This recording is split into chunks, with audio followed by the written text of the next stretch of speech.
On the road to Super Bowl 50. This is the NFL on CBS live from Cleveland. Today's game is being broadcast in Spanish where available using the SAP button on your television. The kickoff is next.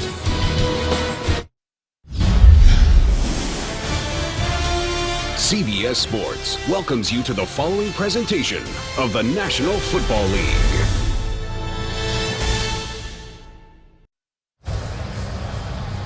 .43 degrees in Cleveland, cloudy skies, windy conditions. Moments away from the opening kick.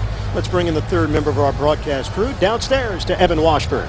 And once again, headlines surround Browns quarterback Johnny Manziel. Monday evening, he was questioned by police after an incident with his girlfriend where alcohol was involved earlier in the day. Now, no charges were filed, and Johnny will be the backup quarterback today. And we spoke with Mike Peyton about this yesterday, and he said, well, he understands and is sensitive to why this is a major story. He's confident in what he knows about this incident, and that's why there was no team-issued discipline.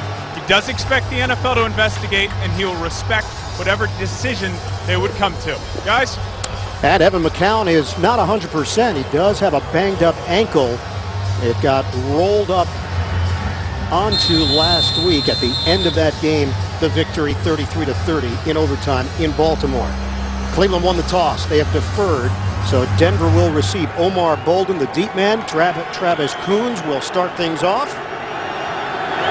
We're underway in Cleveland. Broncos looking to move to 6-0. Browns trying to get to the 500 mark. Bolden blown up at the 14-yard line by Justin Gilbert on special teams.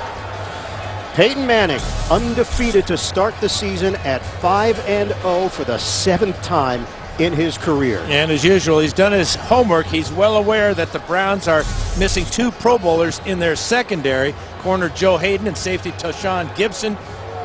Look for Manning to target Emmanuel Sanders and Demaryius Thomas on some deep balls early. Second all-time in regular season wins. Manning 184 over 18 years in the NFL. Can they establish the running game? C.J. Anderson.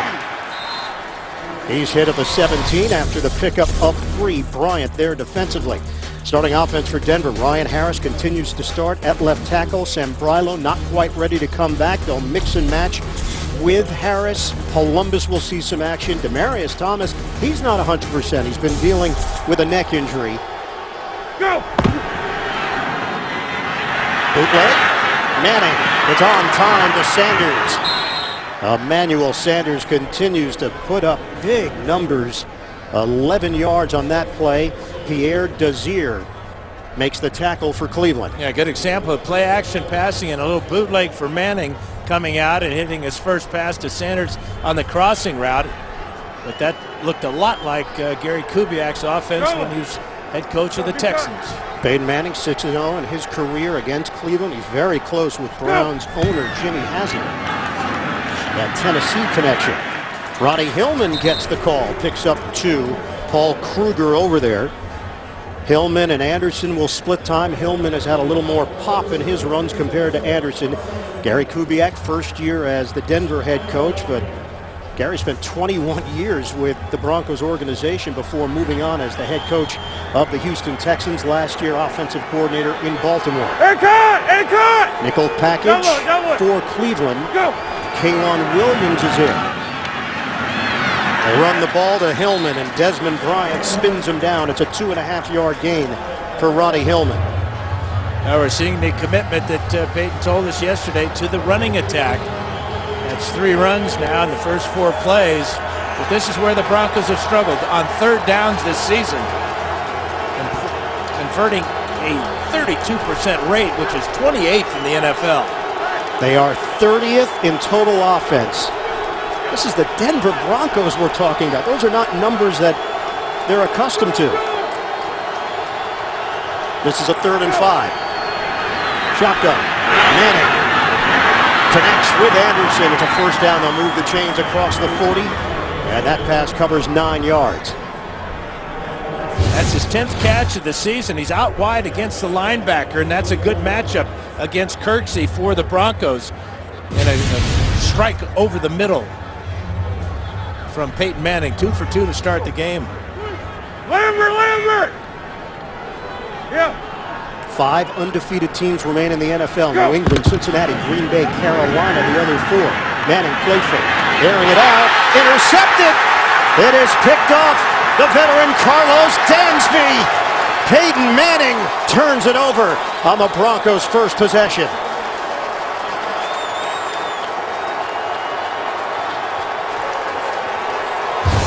"17 career interceptions now for number 56. Watch as he's going to drop back, read the eyes of Manning. The route is going to come from the outside here. Knocks it up with his right hand and picks it off. Tremendous play by Dansby. That is 8 interceptions now for Peyton Manning compared to 6 touchdowns for Manning. And I'm not sure that Emmanuel Sanders was open on that play.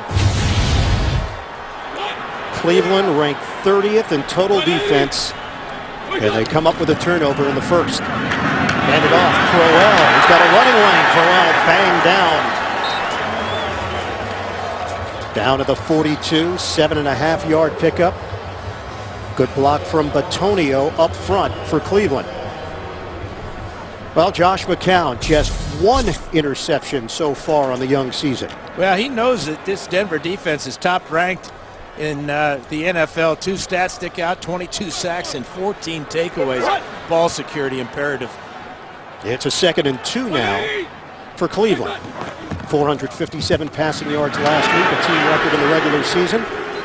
Duke Johnson Jr., the rookie out of Miami. It's a new set of downs for Cleveland. Starting offense for Cleveland, Joe Thomas, perennial Pro Bowler. He'll have to deal with the likes of Von Miller today, but no DeMarcus Ware for Denver. Backs and receivers, Crowell. They'll mix it up, though. We already saw Duke Johnson Jr. and Robert Turbin, the former Seahawk, is active for the first time this season.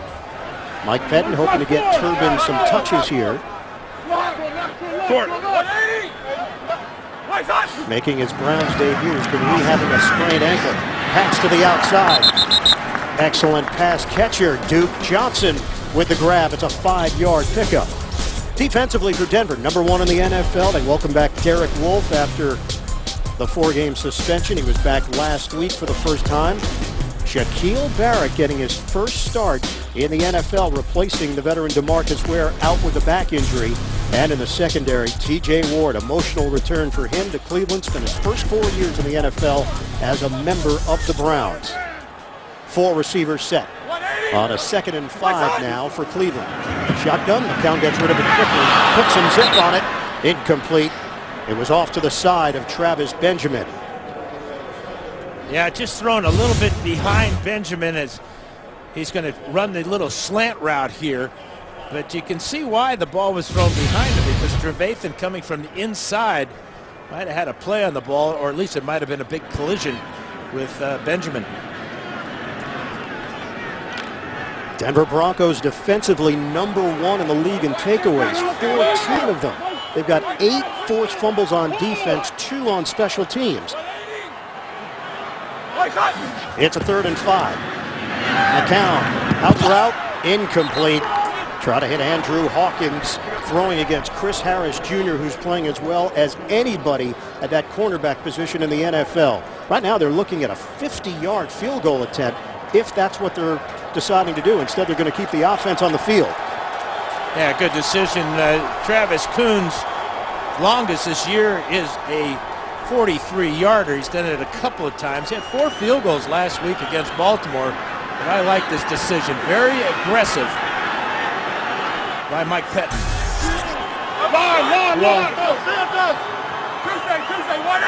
On a 4th and 5 for McCown and the Browns. Play clock down to 1. From the gun, McCown steps up, fires. Incomplete. He was trying to hit Barnage in a matchup with Ward. And the Browns hand it to the Broncos on downs. First quarter action continues from Cleveland. No score. The Browns and the Broncos going head to head.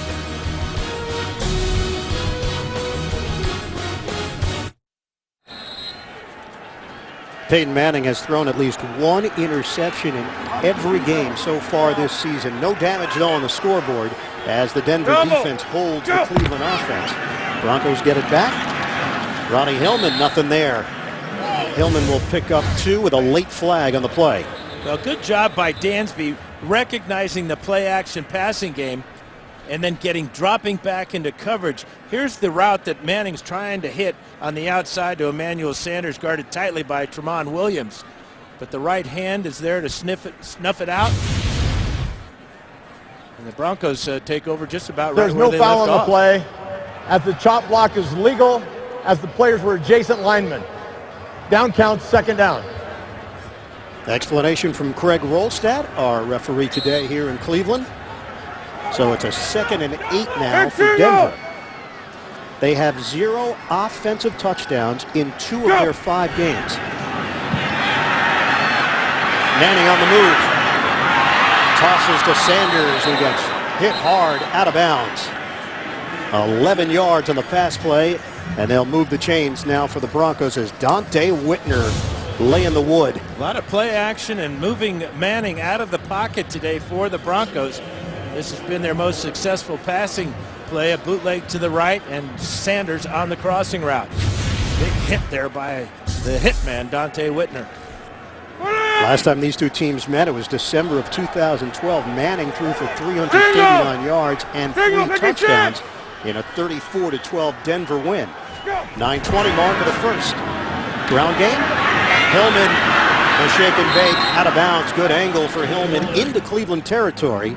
Christian Kirksey over there defensively. It's a 7-yard gain for Hillman.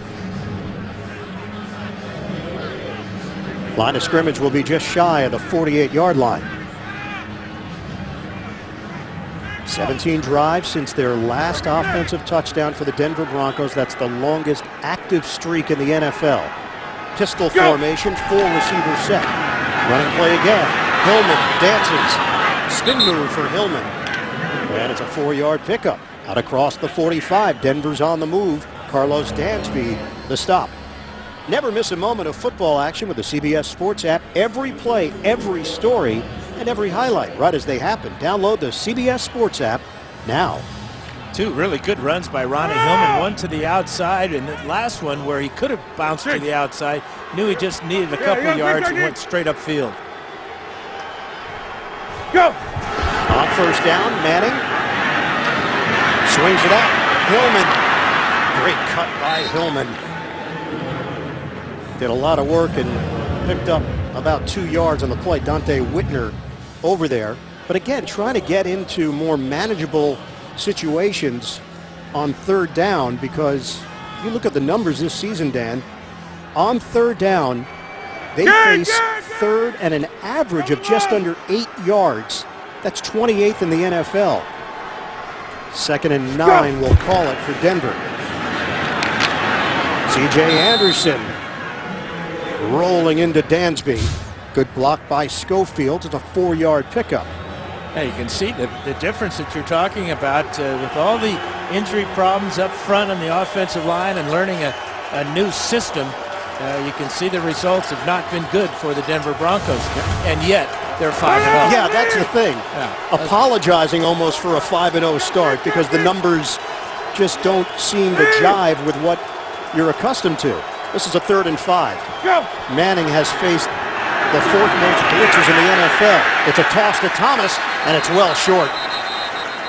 Browns defenders were ready, and now Denver's in no man's land here, facing a 4th down. Yeah, decision time here for Gary Kubiak. Looks like he's going to leave Manning and the offense out there.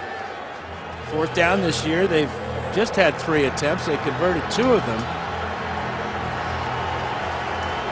Part of the issues has been the offensive line. It's been a work in progress.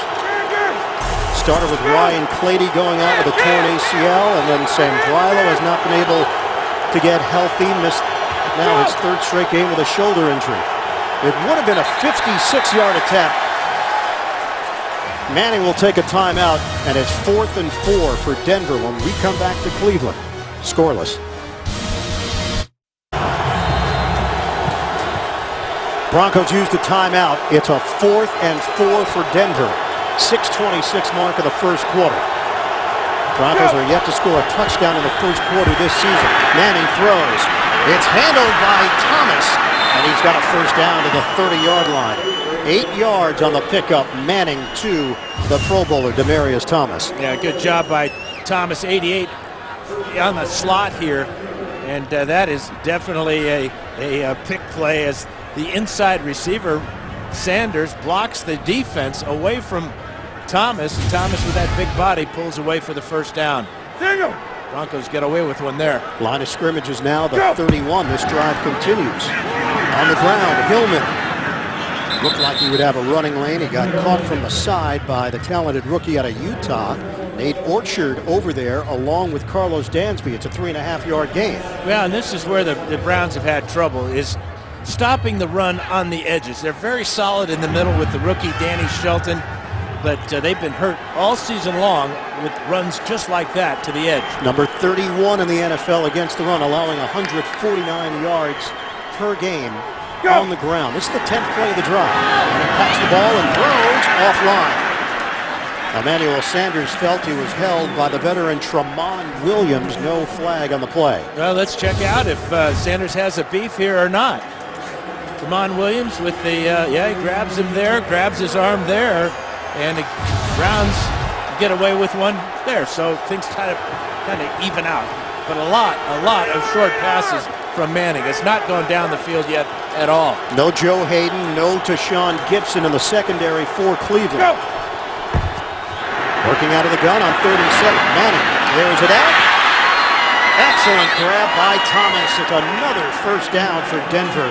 Working against Pierre Desir in his second year from Lindenwood. Now this is a great throw by Manning too, because the coverage is pretty good by Desir, but look where he puts the ball. Up high to the 6'3" Demaryius Thomas, away from a tall corner. Desir goes 6'2", but that was a perfect pass with a lot of zip on it. Manning is 7 out of 9, 57 yards. That's the first long pass of the day, covers 17 yards. From the pistol, Anderson runs into a crowd and gets stood up at the 10. It's a 1-yard gain for C.J. Anderson, who went to the Pro Bowl last season for Denver. Now last week, not too good in the red zone. No touchdowns, 2 field goals. In fact, in the season, all season long, just 46% touchdowns in the red zone for the Broncos, and that ranks 27th in the league. Again, a weird stat for a Peyton Manning-led Bronco offense. On a 2nd and 9 now for the Broncos. We count it down to the 4-minute mark of the first. Buffalo! Big single! Rico in! 13th play of the drive. Manning again. C.J. Anderson crushed by Randy Starks. First man there. Half a yard on the gain, if that. So it's 3rd down for Denver. Broncos with just 2 rushing touchdowns all season.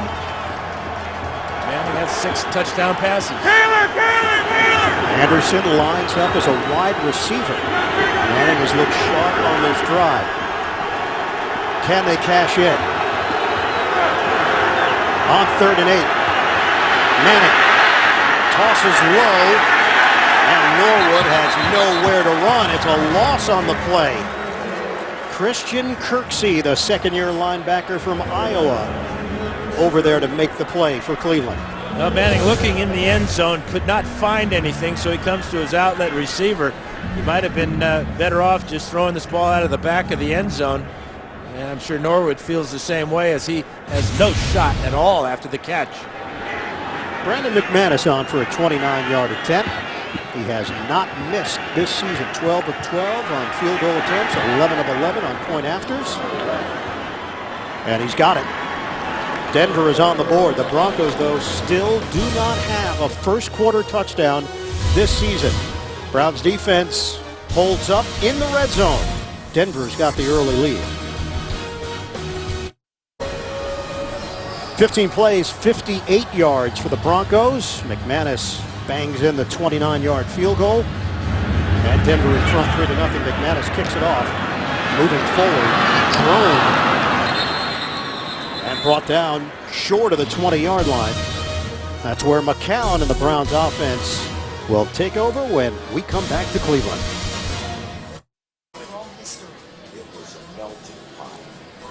Rock and Roll Hall of Fame here in Cleveland. I do not work for Cleveland Tourism, but there is apparently a fan section here in Cleveland that we had no idea even existed. The bird in the beard lives in Cleveland.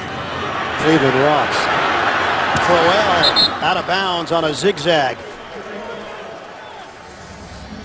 That's a 6-yard pickup for Crowell. Good block from Joe Thomas. Yeah, Joe Thomas getting out in front there, and a good chop block there to get the corner for Crowell. Crowell working on a bad toe. Looked good on that play.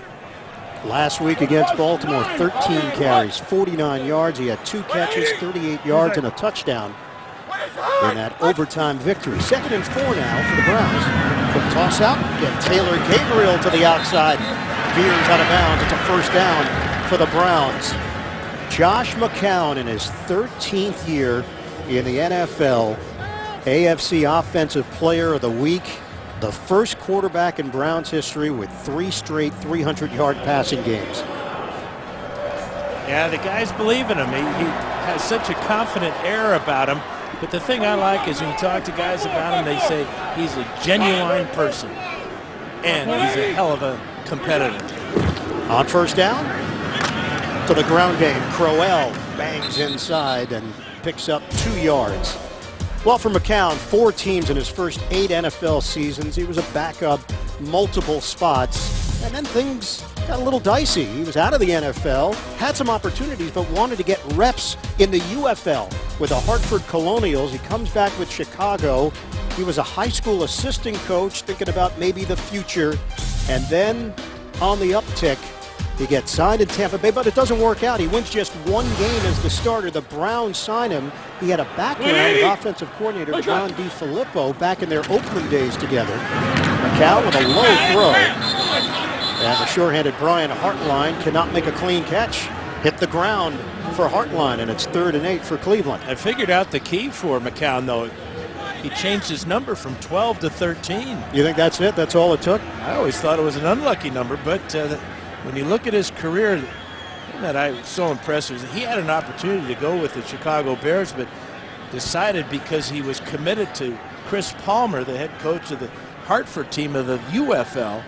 He wanted to get reps to improve his game, and it turned out just fine for him as he got the call from Chicago later on. McCown and DeFilippo together in Oakland 8 years ago, and now it's DeFilippo calling the plays. McCown anticipating he's going to go down, and Malik Jackson made sure of it, and a flag down. Looks like it's going to be face mask here on Malik Jackson. Personal foul. Face mask. Defense, number 97. That 15-yard penalty added the end of the run and an automatic first down. This drive was over. Yeah, watch the right hand there. Really no reason to do that. McCown was on his way down anyway. He had given himself up, basically. But you can see our umpire standing right there, number 81. And that's Roy Ellison. He had a clear shot of that right hand on the face mask. So I'll move the football now to the 47-yard line, and a new set of downs for Cleveland to work with under 1 minute to play in this opening quarter. 2 tight ends in this formation, Barnage and Dre. Motion man is Hawkins. Running play to the outside. Stiff arm from Duke Johnson Jr. to Chris Harris Jr. Monday, October 26th. Find out why critics are saying Supergirl is the TV superhero we've been waiting for. Supergirl, it premieres Monday, October 26th, after a new Big Bang Theory, only CBS. Cleveland now in Denver territory.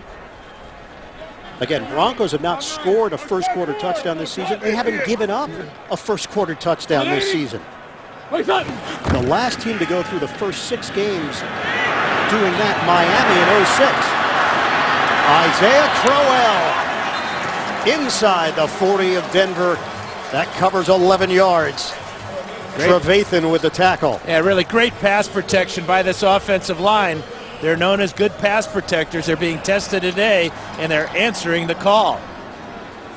End of the first quarter here at First Energy Stadium. It's 3-0, Denver on top of the Browns. We'll return to Cleveland after these messages. You're watching the NFL on CBS, home of Super Bowl 50. You are watching the NFL on CBS, home of Super Bowl 50. It's the Denver defense that continues to be the story for Gary Kubiak. They lead 3-0 at the end of one against the Cleveland Browns. But the Browns in Denver territory as we start the second quarter. On first down, Crowell brought down from behind by Barrett, second year out of Colorado State, and it's a loss of 2 on the play. Let's check in with Evan Washburn. Evan? Well, guys, when you have one unit like this defense that's thriving and an offense that's struggling at times, you might have a locker room divided.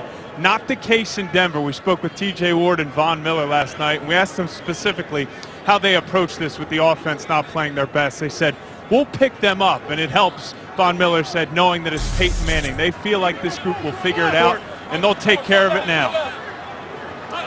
Yeah, that obviously is the big story for Denver, that they are united, but the story will still be a distraction if it continues. Picked off! Aqib Talib! It's a pick six and a foot race that Talib will win for the touchdown.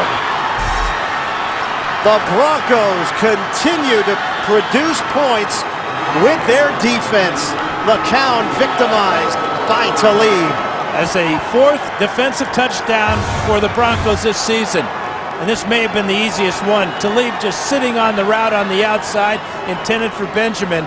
But Talib has done this before. This is 8 times now out of his 30 career interceptions that he's taken it to the house.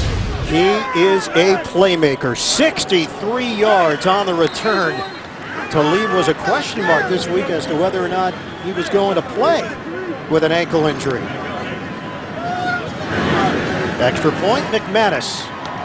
And it quiets the crowd in a hurry. It's a 10-0 lead for Denver. They've been the best defense in the NFL. And Talib adding to the highlight reel for the Broncos. Denver 10, Cleveland nothing. Aqib Talib. Back-to-back Pro Bowls. Was with New England, went to the Pro Bowl. Last year, signed with Denver, went to the Pro Bowl. Justin Gilbert is the return man after kick by McManus. Gilbert working that sideline and driven out of bounds out across the 25. McCown will look to bounce back after the miscue. Aqib Talib kisses for the dog pound in Cleveland. 4 defensive touchdowns now for the Bronco defense. Week 1 against Baltimore, Talib returned a Joe Flacco interception, 51 yards for a touchdown. Then in week 2, Bradley Roby's fumble return for a touchdown was a game winner. And last week against Oakland, Chris Harris takes this one back 75 yards. And today, Talib gets his second pick six of the season, 63 yards, and the Broncos lead at 10-0.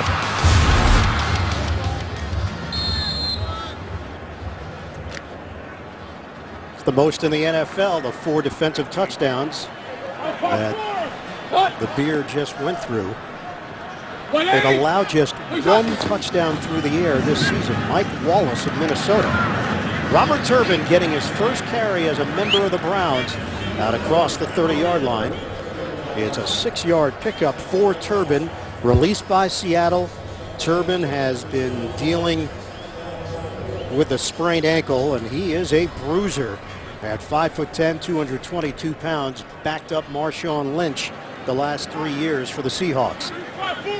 Now we should also expect to see him in some short yardage and goal line situations. 2nd and 4, it's a pitch. Turbin hit down low, very close to a first down. T.J. Ward gets credit for the tackle. I think it's a real good pickup for the Browns. Turbin, who backed up Marshawn Lynch very effectively in Seattle. But if he can get over the ankle injury, I mean, look at the guns on the guy. that right bicep. You're not going to rip the ball out of his hands too often. We asked Mike Peyton for the scouting report. He said he runs downhill, he's physical. We admire him from afar. Plays with a lot of passion. McCown, he's got enough for the first down.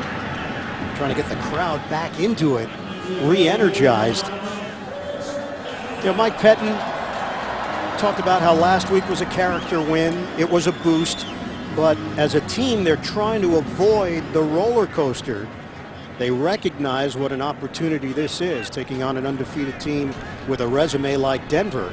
What a chance for people around the league to maybe take notice to what the Browns are all about. And the roller coaster today was the Dansby interception of Manning and then the Talib interception for a touchdown.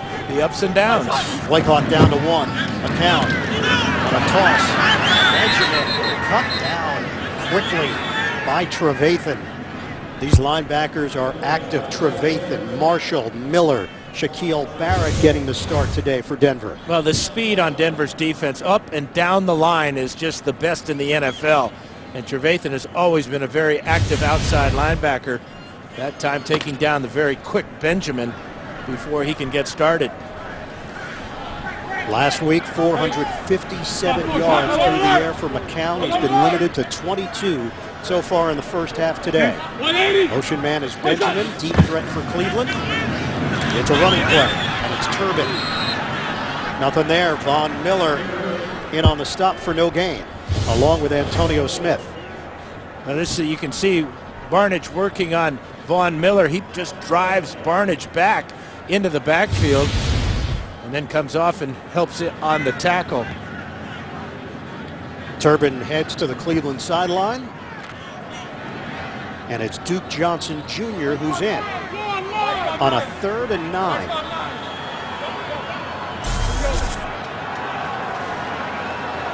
Shotgun, McCown. Protection holds up, flag is down. McCown hits his man at midfield. It's Benjamin, good enough for a first down, but will it stand? A flag on the far side of the field at the 34. That's a 12-yard hookup. Denver is offsides, lined up in the neutral zone. This play is going to stand for Cleveland. Offside. Defense, number 90. That penalty is declined. The result of the play is a first down. Now this is what McCown can give you with good pass protection. Watch him rifle this ball. He can really step and fire because there's no Bronco anywhere near him. And a good route by Benjamin on the outside for 12 yards and a first down. It's a running play to Johnson. And he's hit hard. Trevathan, first man there. 1-yard pickup for Duke Johnson Jr. And Shane Ray holding his right leg and not getting up. He's the rookie out of Missouri. Number 23 pick overall, SEC Defensive Player of the Year. They're checking on Ray, already down a man in DeMarcus Ware today. Shane Ray being helped off the field to the Broncos sideline. 14.5 sacks last season with Missouri, 2 in his rookie season as an outside rusher for the Broncos. Yeah, 56 is Ray, and we see this way too often as Derek Wolfe is going to push Mitchell Schwartz right into the back of his legs. You can see he could not put any weight on that right leg as he was helped off the field. So the depth being tested. Laurenti McCray is now in, 3rd-year linebacker out of Florida for Denver. Play fake, McCown downfield, incomplete. Looking for Barnidge. Barnidge has put up excellent numbers so far in the season. One of the top highlights of the year last week, that juggling catch he made with his legs.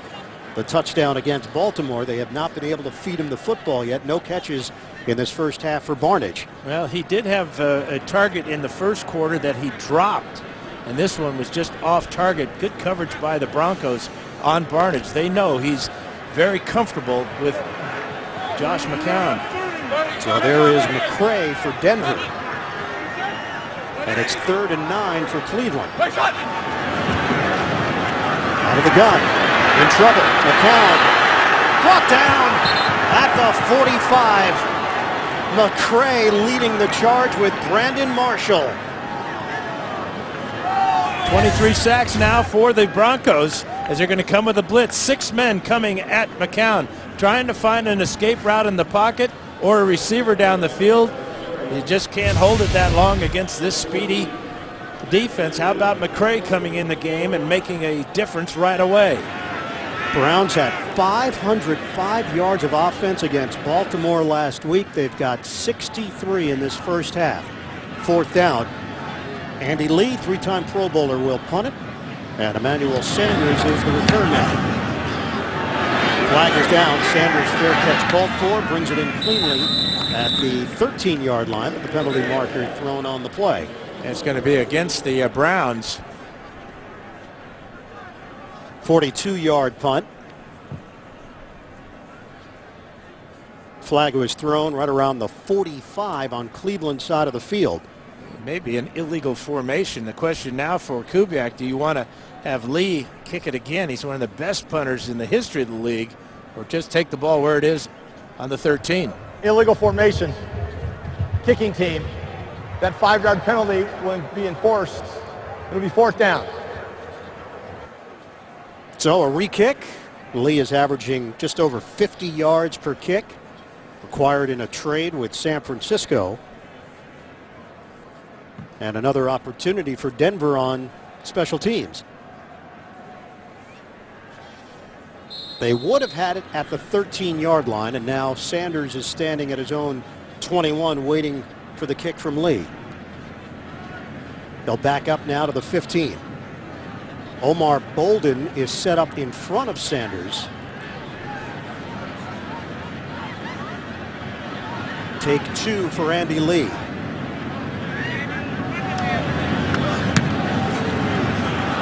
High punt. Sanders ranging under it, and it's out of bounds. So Denver will have better field position than they had previously. They're going to mark it at the 26. That's where Manning takes over after this. On Tuesday, Browns players visited Cleveland's University hospitals as part of Breast Cancer Awareness Month, spending time with families impacted by breast cancer. Join in the fight against breast cancer. Find out how you can help make a crucial catch. Share this message with friends and loved ones at NFL.com/pink. Denver takes over a 1st and 10. And long ball, incomplete, over the head of Demarius Thomas. Working against Tramon Williams of the Browns. Yeah, good hand fighting down the field by Williams. It's both players getting their hands on each other. That was enough to keep Demarius Thomas from separating and having a shot at that long ball. Benny Fowler checks in. He's working out of the slot in his first year out of Michigan State. Ronnie Hillman sticks the helmet down, and he's tackled just before the 30-yard line. Shane Ray is being carted off here in Cleveland. Let's check in right now with Evan Washburn. Evan? Well, guys, the official word is knee injury questionable. He could not put any weight on the right knee, obviously off on the cart. Extreme disappointment. Doesn't look like he'd be coming back. That means more reps for Shaquille Barrett. Obviously, DeMarcus Ware out of this game as well. All right, Evan, now it's a 3rd and 7 for Denver.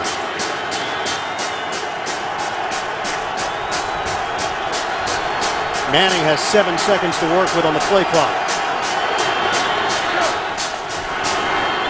Manning steps up, plenty of time. Manning skies one over the head of Cody Lattenberg. They were not on the same page.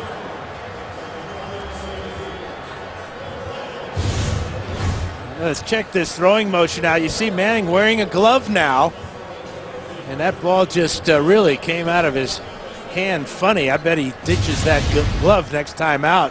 That did not look right.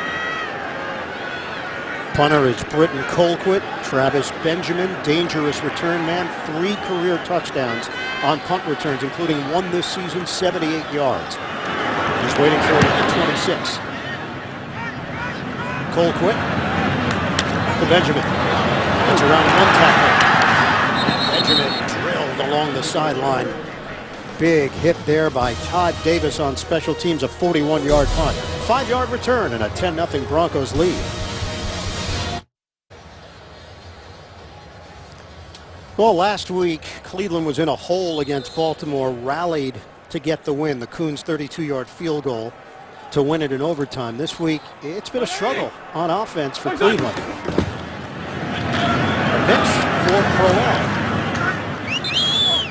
Picks up a yard on the play. That's it. Derek Wolfe in on that stop for Denver.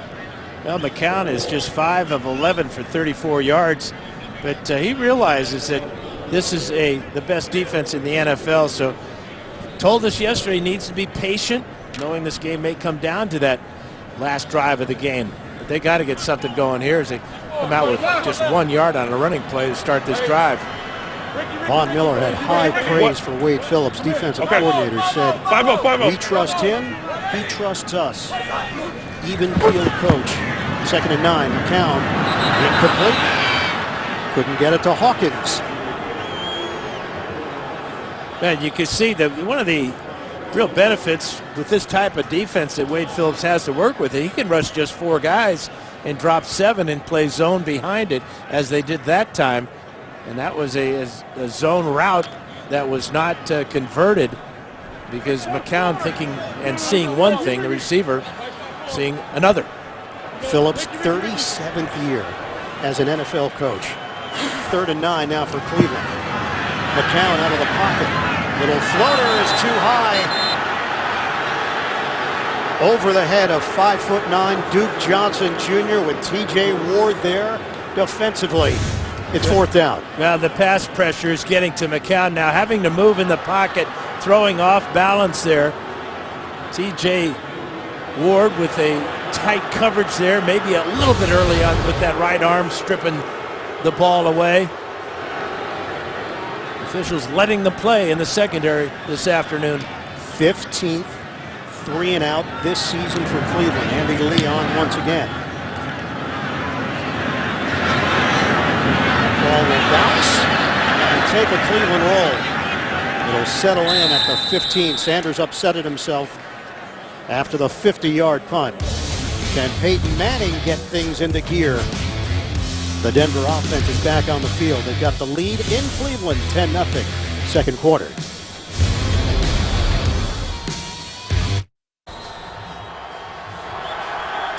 Denver leading Cleveland, 7:03 mark of the 2nd quarter. Broncos are 5-0. The Browns are 2-3. 89 total yards for Denver so far in this first half. C.J. Anderson is spun down.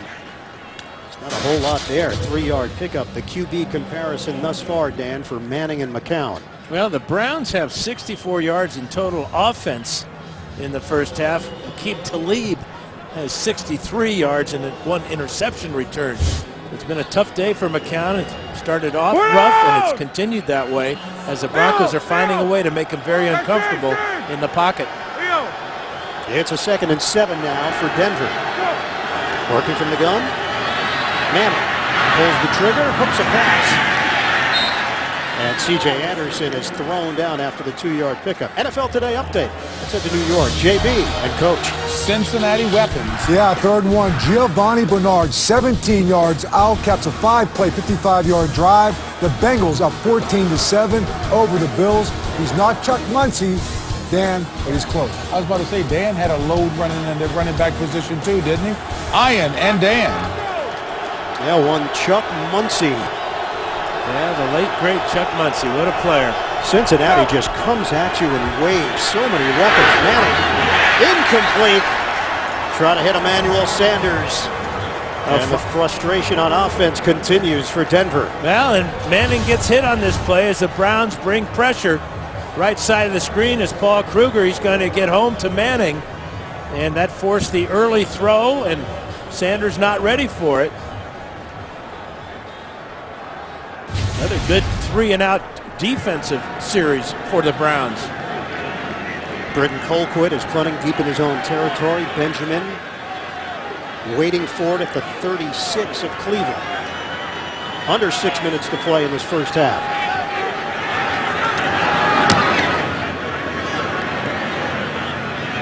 Benjamin from the 29.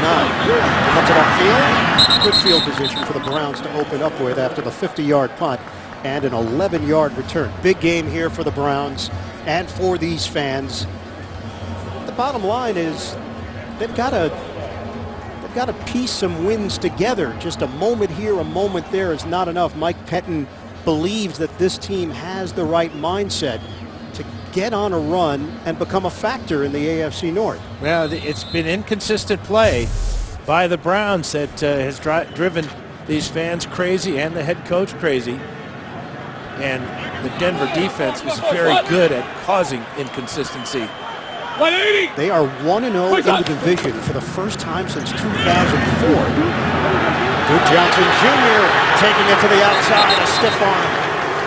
Travis Benjamin helping out, and some words between Johnson and Stewart at the end of the play. He's an all-purpose back, the rookie out of Miami. Well, good job at getting to the corner by Duke Johnson, his longest run of the season. Little fake there as he gets inside the block of Joe Bitonio and Joe Thomas. How about the stiff arm pushing away the defense? Johnson remains in there. Cleveland now is in Denver territory. Feed it to Johnson again. Rumbling through the middle.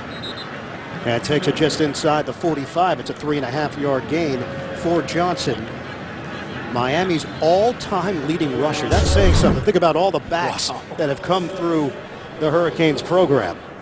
That is saying a mouthful. Johnson, 5 carries, 24 yards. He's got 1 catch for another 5 yards, but he's so versatile as a every down back. And now they bring in Robert Turbin, who's a thumper, on a 2nd and 7. It's Turbin. Trying to turn the corner. Chris Harris Jr. over there helping out in run support. 2-yard pickup. Yeah, pretty good play by Chris Harris as Turbin tries to put that right hand on him and gets it to his head, but the long arms of Chris Harris gets to the jersey of Turbin and forces him out of bounds. So now it's a 3rd and 5 for the Browns. And the Browns, throughout the season, one of the best teams converting 3rd downs. Number 3 in the league at 48%. Josh McCown threw a pick 6 to Talib. He's been a bit gun shy since then and flagged down. There was a jump. False start. Offense, number 29. 5-yard penalty. 3rd down. So the false start against Mike Pettin's squad, Duke Johnson Jr. So back it up now to the 48-yard line. We're under 4 minutes to play in this first half. Talk about a killer penalty there. Now you've just playing into the hands of the Bronco defense. Sword. 3rd and 10 for Cleveland. Shotgun for McCown. Steps up. McCown in trouble. Incomplete. Try to hit Barnage. David Bruton was there defensively, and the Browns will punt again. Barnage still without a catch in the first half.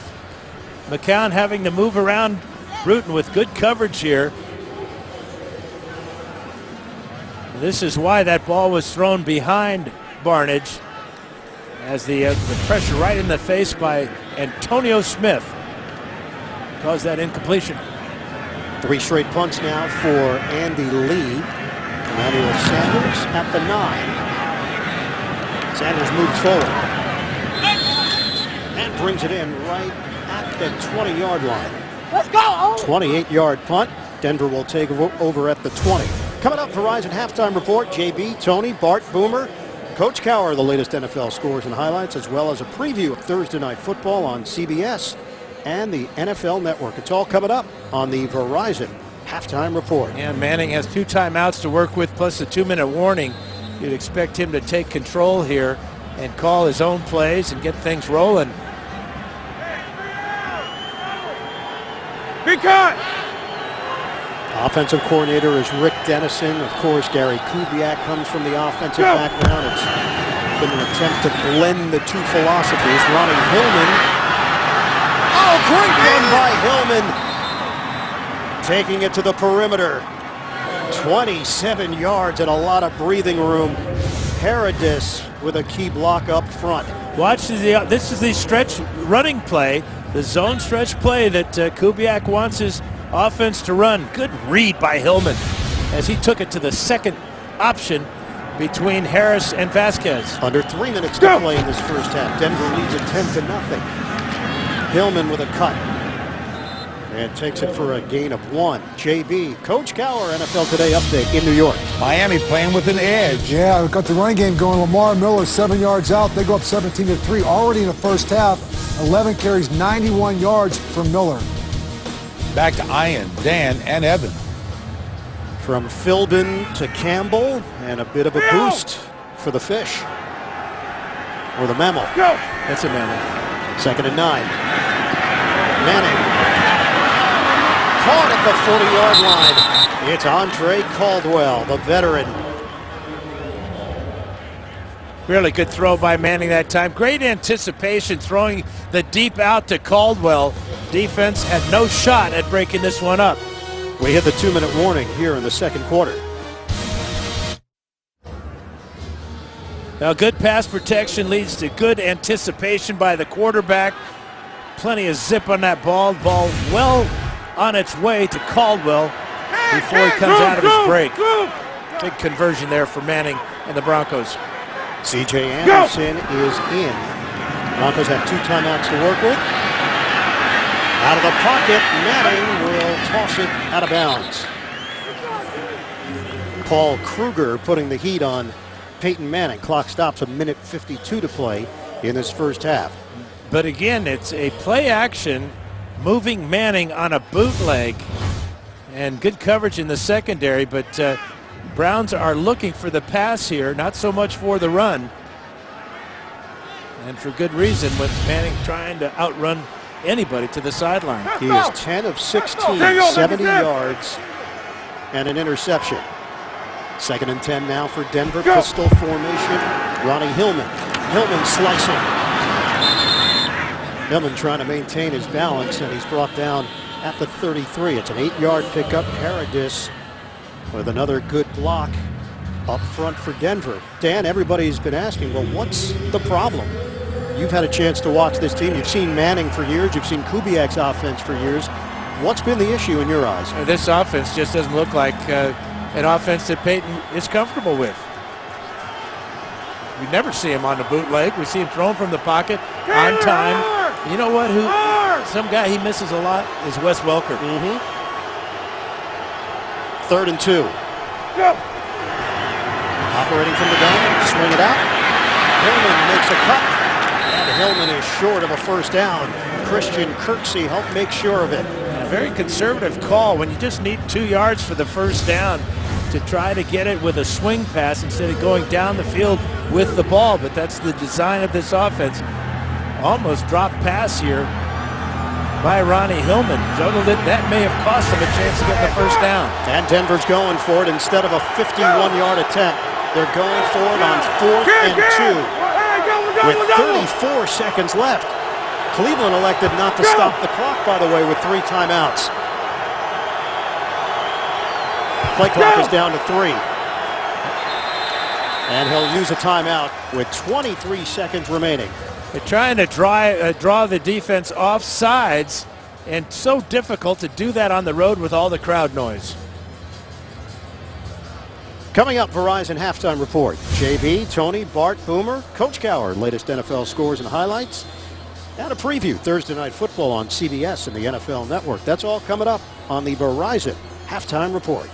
And the positive thing for the Broncos is they used a lot of clock because the Browns did not elect to use a timeout, but Brandon McManus has had a great year, 12 for 12 and 4 field goals from 50 yards or more. He's trying to make it 5. This is a 51-yard attempt for McManus.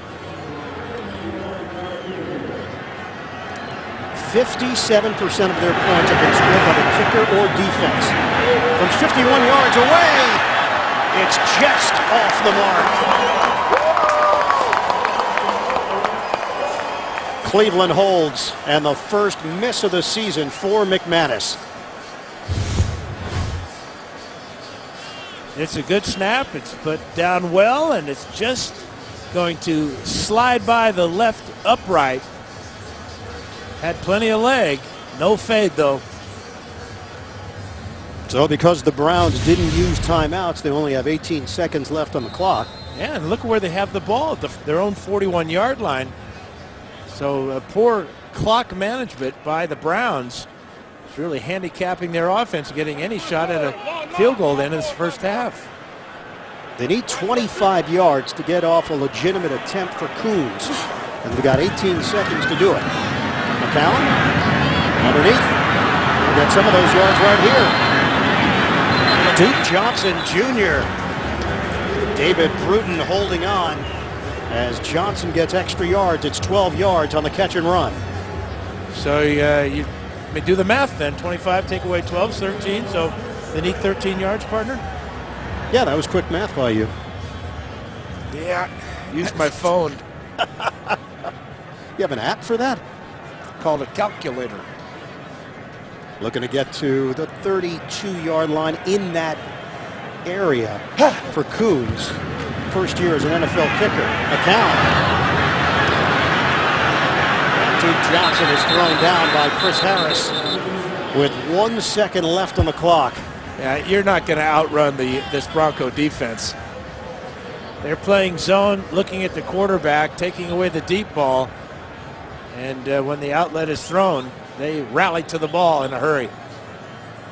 So 1 second remaining. Denver leading it 10-0, and Cleveland has it at the 47-yard line.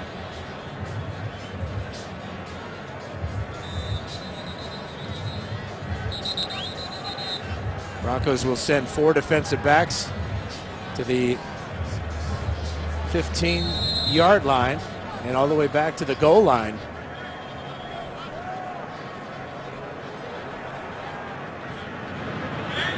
From the gun, final play of this first half. McCown steps up. Hail Mary to the end zone. Knocked around. Incomplete. Travis Benjamin trying to get underneath it off the deflection. And that's how the first half will end. 82 is Barnidge. He's going to try to get up as high. He's 6'6". Great job there by the Broncos getting a hand on it. And almost, that's Bruton there, number 30. This is how close Benjamin comes to it. 10-0 lead for Denver. We send it downstairs to Evan Washburn. Coach, tail end of that Broncos possession, any thought in taking a timeout so they can maybe give your offense a little bit more time? No, because it looked like they were going to go for it on fourth down. They did a good job of it. If they'd gotten a first down, we would have done them a favor. So there was no thought of it. We discussed it, but they got in the first down. We're doing them a huge favor. Coach, I appreciate you stopping by. Thank you. All right, Evan, thanks very much. You hear it from the coach, Mike Peyton. The Browns still looking for their first points of the day. They trail 10-0 at the break. Verizon Halftime Report is coming up after this message and a word from your local station. It's the NFL on CBS. Peyton Manning turns it over. It is picked off. The veteran Carlos Dansby. Picked off Aqib Talib. It's a pick six and a foot race that Talib will win. Getting ready for second half action. 10-0 lead for Denver over Cleveland. And now, who are you loving? Presented by McDonald's. Josh McCown intercepted by Aqib Talib. He calls these prime looks based on his film study. Well, he's done it a lot. 8 times in his career, second time this year. And this is the new Denver Broncos. The defense providing the scores. It's amazing what they've been able to do defensively through the first 5 weeks, carrying over here in week 6. Ian Eagle along with Dan Fouts.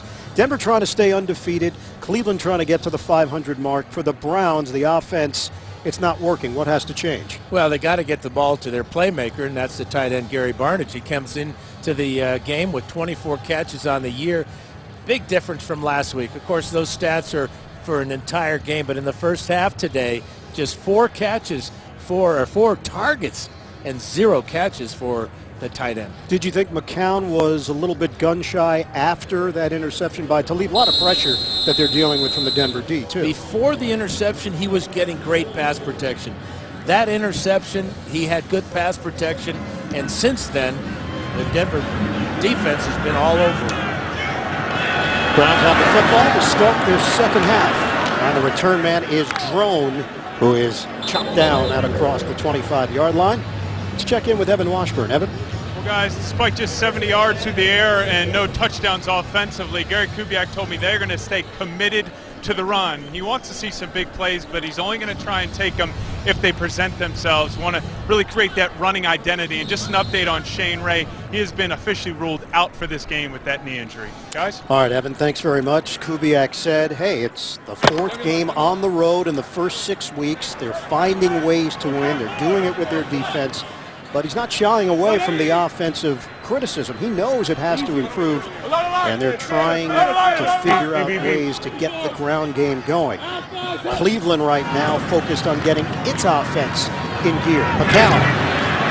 And they do get it to Barnage on the first play from scrimmage in the second half. 15 yards on the hookup, working against T.J. Ward.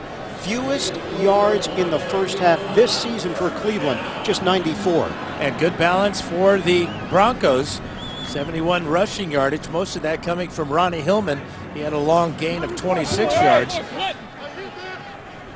So another look here for Robert Turbin. McCown hands it to him. Turbin takes it through the hole just across the 45. It's a 6-yard pickup for Turbin. First man Barrett, second man Marshall on the stop. So Turbin brings a new dimension to this Cleveland rushing attack. Isaiah Crowell was You got to get your relatives off the field, will you? What's going on here? You're right in the field of play. The Birds will not leave. Turbin hit by Malik Jackson. What do they got down there on the field for these Birds? Must be some good seed. You tell me, they're your relatives. I'm not related to those birds. Oh, those are pigeons, that's right. You're an eagle. Thanks, Dan. Yes. Thanks for distinguishing between the two. That's a fat pigeon, too, boy. He's been eating too much. Well, Look there's at a reason. They might go hang in that area afterwards. After you have a big meal. Yeah. Just want to lounge out. It's a 3rd and 5 now for the Browns. From the gun. McCown drops it in the bucket. And Drew Hawkins on the receiving end. And the Browns finally cash in down the field to the tune of 25 yards. Yeah, first catch of the day for Hawkins. As this is a beautiful throw. A little bit of a wheel route for Hawkins. Look as he looks this ball right into his hands and then gets his eyes down the field. But McCown taking a shot to the side of the head. That could have been called roughing the passer. 2 set of downs for Cleveland. They are at the Denver 30, threatening on a give for Crowell. Crowell keeps on going. Out of bounds. Isaiah Crowell, the point I was making earlier before the Birds distracted us. Crowell was not a guarantee to make the roster in the preseason. Watch the tight end Jim Dre here, number 81. And watch how Crowell sets up the block as Dre takes out 2 Broncos. And the Browns get a first down on that 12-yard gain. Great patience by Crowell. Crowell remains in there.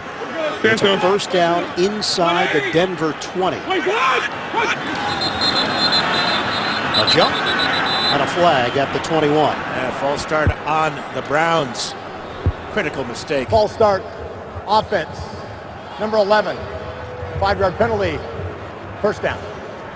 Called against the wide receiver, Travis Benjamin. John DeFilippo, the 6th offensive coordinator for Cleveland in the last 6 years.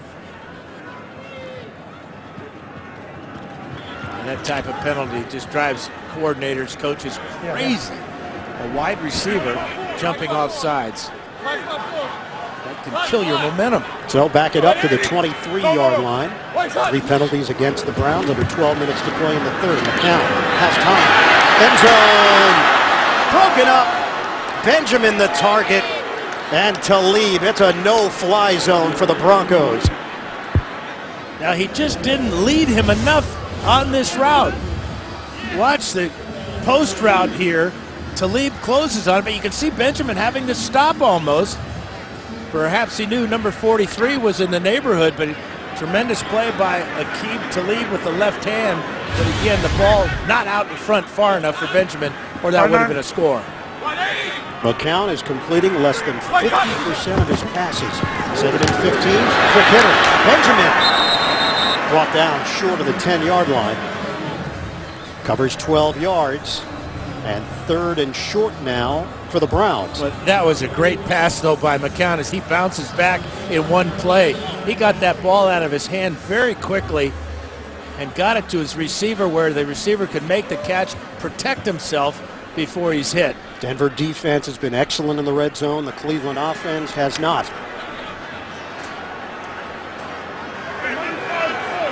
Johnson in the backfield sets up to the side of McCown. It's a 3rd and 3. Browns trying to get on the board. McCown, end zone. It's caught by Barnidge. Barnidge for the touchdown. Trevathan draped all over him. But that's the difference between a 6'6" tight end and a 6'1" linebacker. Good coverage by Trevathan, number 59 here, to watch where the ball is put. High and away. And Barnidge makes his 4th touchdown catch in the last 4 games. 2 big catches, one to start the drive and one to end it in the end zone. They played together in Carolina, McCown and Barnidge, and the chemistry is obvious.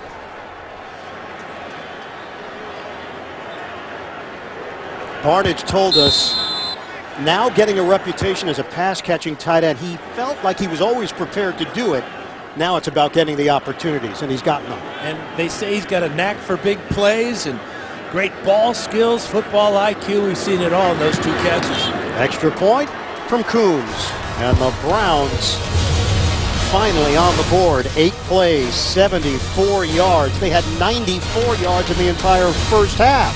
It's a 3-point game in the 3rd.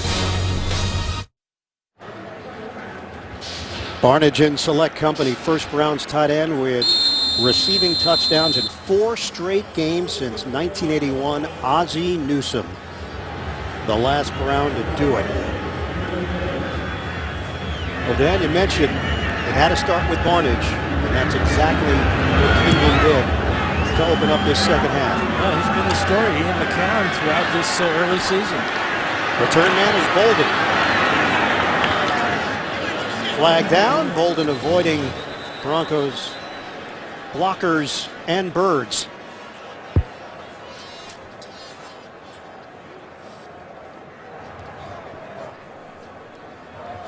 During the return, holding return team number 51. It's a 10-yard penalty. First down. It's Todd Davis, and they'll back it up now for the Broncos. Big play, Barnidge. Terrific catch by the tight end, McCown, and the Browns in business, down 3. Browns fans have come alive here in Cleveland. It's 10-7 Denver. Broncos take over with Manning. Protection holds up. Manning could not make the connection with Ronnie Hillman. Let's go back to the touchdown to Barnidge. Here he's lined up here. Here's Danny Trevathan. And it's going to be the classic corner route for Barnidge. And he makes this catch with his hands. Didn't have to use his legs, his knees, and his ankles as he did last week with that fantastic catch against the Ravens. 2nd and 10. Ball is just short of the 14-yard line. Manning making sure everybody's on the same page here. 7 seconds left on the play clock. Manning is 11 of 18, 70 yards, and an INT. The cut by Hillman. Hillman taking it to the outside. Outstanding run by Ronnie Hillman. Good burst to the perimeter. Just short of a first down. Well, it's vision. He starts out looking here, then he's going to break it all the way back to the weak side. Ryan Harris, the left tackle, with a good block there, and then all running backs who on the outside. He got a great block by a wide receiver. Demarius Thomas taking out the hitman, Dante Whitner. And he got a very good spot as well. It is enough for a first down. 11 carries, 69 yards. Out of the pistol, Hillman again. Falls forward for 3. Well, that's the commitment we're seeing. Gary Kubiak wanting to establish this running attack. Denver has faced a long field throughout their offensive possessions today. They're averaging starting at their own 21-yard line and have yet to get into the end zone. And Hillman has emerged as the more potent back between he and C.J. Anderson. 12 carries, 72 yards for Hillman, 5 carries, 12 yards for Anderson. It's Ronnie Hillman. 4-yard pickup for Hillman. Pierre Desir with the tackle for Cleveland. You gotta love the mouthpiece too, don't you? It's the shark attack. And now it's 3rd and 2 for Denver. Anderson rotates in. Manning throwing. Incomplete. Demarius Thomas. Tight coverage there from Desir. Again, and it's the punting unit comes on. Yeah, and again, it's another short pass, trying to get it right at the down marker. But Tramon Williams, and on the outside, Desir right there with his left hand getting in there. Manning with the glove on again.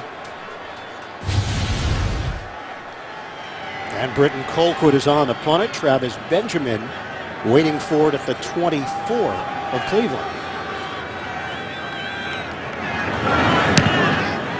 Colquitt.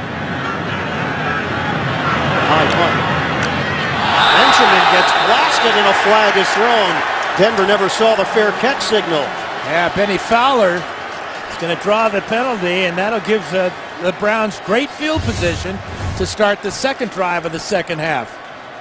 Benjamin sees Fowler coming. A clear indicator and an obvious flag.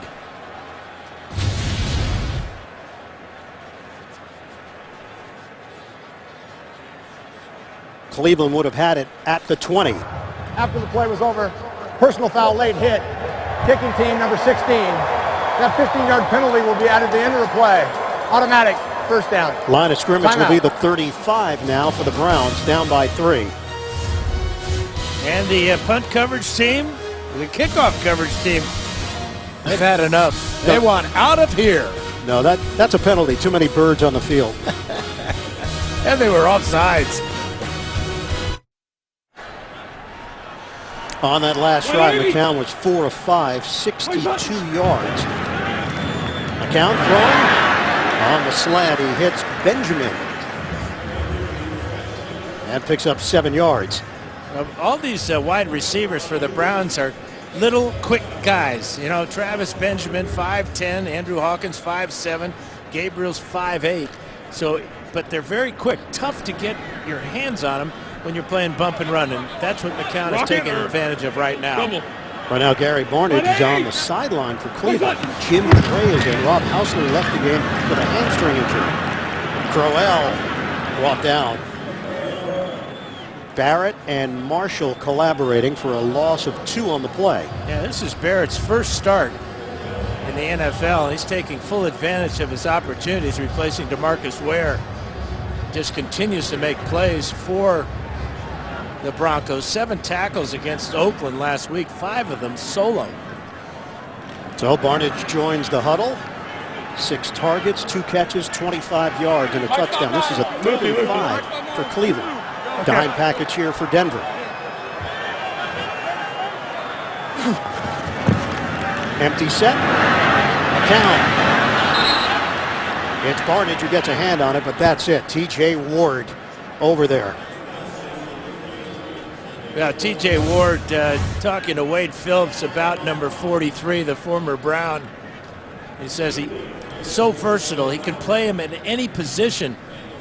Vaughn Miller coming and getting a great job by Joe Thomas, but the compliment that Phillips paid to T.J. Ward said he's a Troy Polamalu type of player.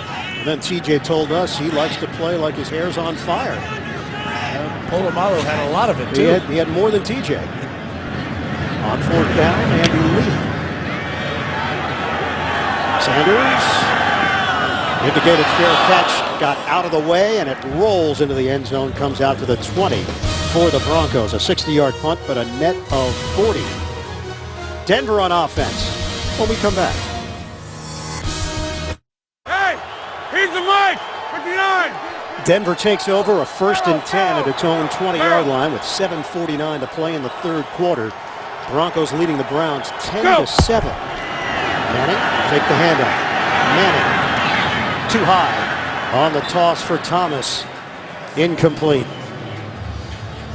Well, Denver's 5-0 after that 16-10 win in Oakland. The previous 5-0 starts in team history. Look at what they've accomplished in those years. The only year, 2009, that they didn't make the Super Bowl. So this is the 7th time they've started out 5-0. They've won 10 straight games against the Browns. Manning, short toss, Hillman flags down. And Hillman is cut down at the 25. And this will come back, and they'll move it back to the 10-yard line. And Manning will be facing a 2nd and 20 after this holding call. Holding. Offense. Number 73. 10-yard penalty. Still 2nd down. It's Max Garcia getting some action. Evan Mathis is not 100%. He's dealing with a hamstring injury. They were hoping Sam Brylo would be back from the shoulder injury. They have a bye next week, so they felt it was in the best interest of the team and Sam Brylo to sit out one more game. Manning started 8 out of 10. His last 10, he's only been able to complete 3. 70 yards passing for Manning and a pick. And again, Anderson is bottled up. Paul Kruger read it well. His snaps were limited a week ago. And Kruger makes the play for Cleveland inside. Well, he's going to come from this side, totally unblocked, and get right in on this draw play. Great speed by Kruger.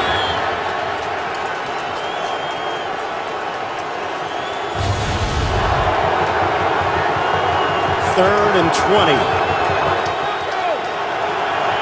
Shotgun for Manning. Motion man is Thomas. Manning, another short toss. It's Anderson. C.J. Anderson weaving through traffic, well short of a 1st down. 11-yard gain through the air, and Denver will punt it as we approach the 6-minute mark of the third quarter. And that's how critical that penalty was, really making it difficult on 3rd and long. Anderson doing his best to get back to basically the original line of scrimmage. Denver is 2 out of 9 on 3rd down conversions. Once again, it could be excellent field position here for Cleveland. Colquitt waiting on the snap. Benjamin standing at the 33. Sailing kick. It takes Benjamin back to the 28. Circling. Benjamin looking for an angle. Turns the corner. Benjamin down the sideline and out of bounds.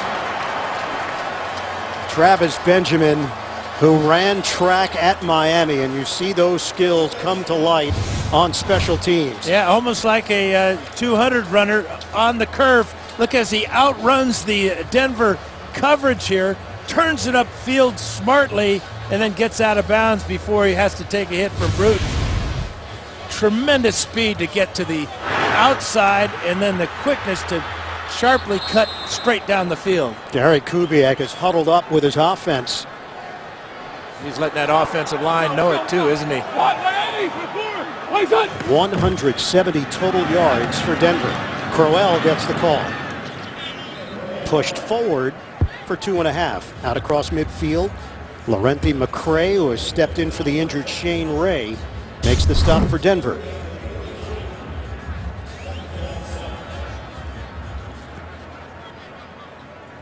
Cleveland came in number 28 in the NFL in rushing, 88.4 yards per game on the ground. They've got 67 rushing today.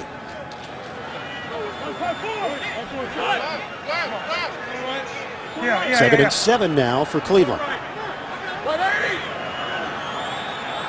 Johnson in the backfield. McCown, look out! Oh, McCown gets crushed, loses the football. Shaquille Barrett firing through. The Denver Broncos continue to terrorize opposing QBs. Cleveland turns it over on the sack and strip. Well, watch Barrett. He's totally unblocked here. He had 2 men in front of him. McCown looking left the whole way. We saw Von Miller do this to Derek Carr last week in the Raider game. And this is a shot right to the sternum of McCown.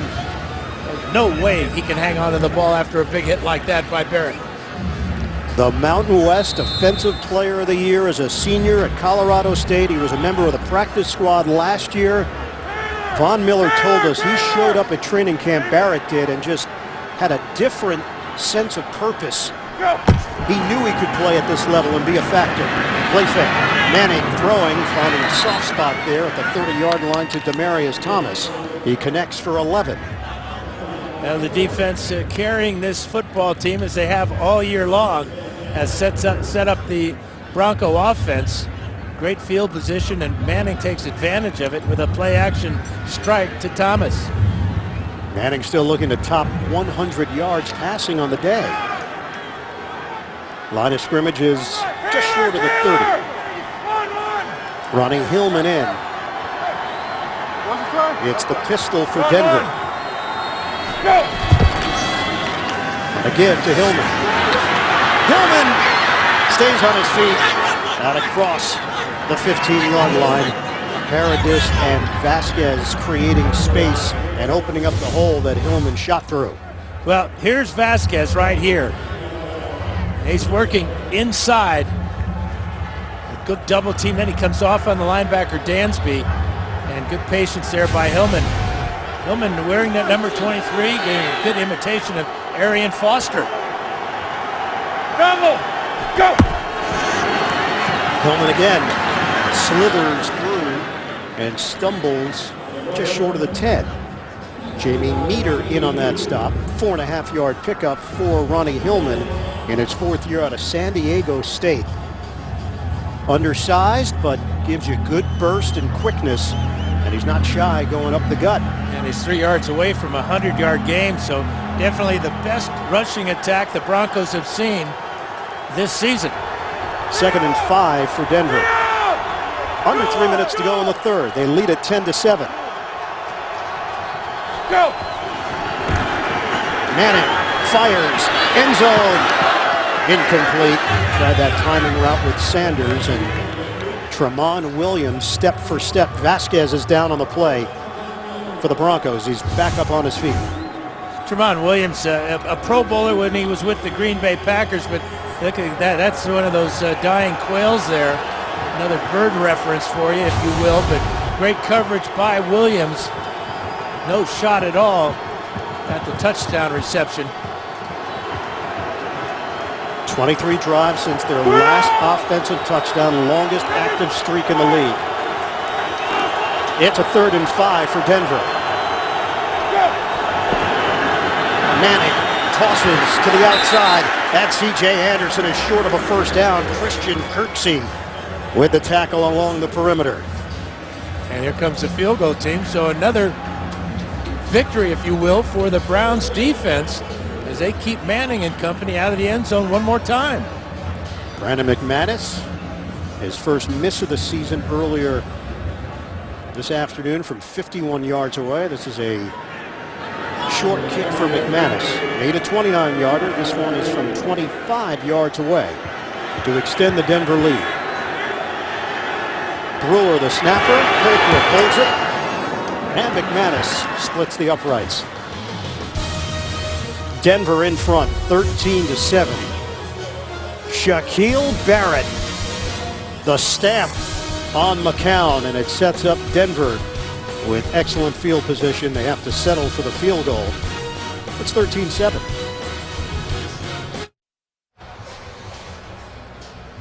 Denver leads the NFL in takeaways. They're playing to the scouting report. 2 of them here today. They've scored 10 points off of those takeaways, and they have a 13-7 lead over Cleveland. McManus will kick it off. Gilbert and Drone, the deep men. Booming kick from McManus. Browns will have it at the 20-yard line, down by 6. Yeah, more defensive highlights for the Broncos this afternoon. Keep to lead, 63-yard interception return for 7 points there, and then pressure on McCown all afternoon long. Shaquille Barrett making the play on the run, and then the big hit on McCown here. 3 sacks on the season for Barrett, 3 forced fumbles. Last week, Cleveland rallied from a 12-point third-quarter deficit. They trailed 21-9. Came back to beat Baltimore 33-30 in overtime. 180. First and 10 from the 20. McCown straight back. McCown had it knocked away by Barrett. Again, the pressure from the Denver Broncos D. Yeah, great play by Barrett. Back-to-back plays that he's been able to make. Watch his left hand get in here and hit the throwing arm of McCown as he gets inside the block of Barnage, or the lack of a block by Barnage. Brown's lucky that wasn't picked off. Remember, no DeMarcus Ware out with a back injury. Shane Ray left the game with a knee injury. Shaquille Barrett is picking up the slack. Shaq. You like that? Yeah. Shaq Fouts doesn't seem to work. The throw from McCown, trying to hit Taylor Gabriel. It's incomplete. Let's go to New York. JB and Coach Cowher. Today's backup for Pittsburgh. Yeah, Landry Jones finds Martavis Bryant in the back of the end zone. 8 yards, touchdown. The 2-point conversion failed. Landry Jones replaces Michael Vick, who is out. Questionable whether he returns with a right hamstring injury. Iron Eagle, Dan Fouts. All right, JB and Coach, thanks very much. Vic in there, of course, the injury to Ben Roethlisberger. Steelers hoping to have Big Ben back soon. 3rd and 10. A jump on that right side of the Denver line. McCray, left side of the Cleveland offensive line. Neutral zone infraction. Defense number 55. Coming across the line, causing an offensive player to move. It's a 5-yard penalty. Still 3rd down. Yeah, McCray wanting to get in on some of the action, but that's really a silly penalty on 3rd and 10 now. 5 yards is a huge difference when they talk about a quarterback having a number of different types of plays to go to now instead of being forced to throw on 3rd and long. 4th penalty in the 3rd quarter against Denver. They've got 5 overall. On a 3rd and 5. Rush is coming. McCown throws off his back foot. Nobody home. Incomplete.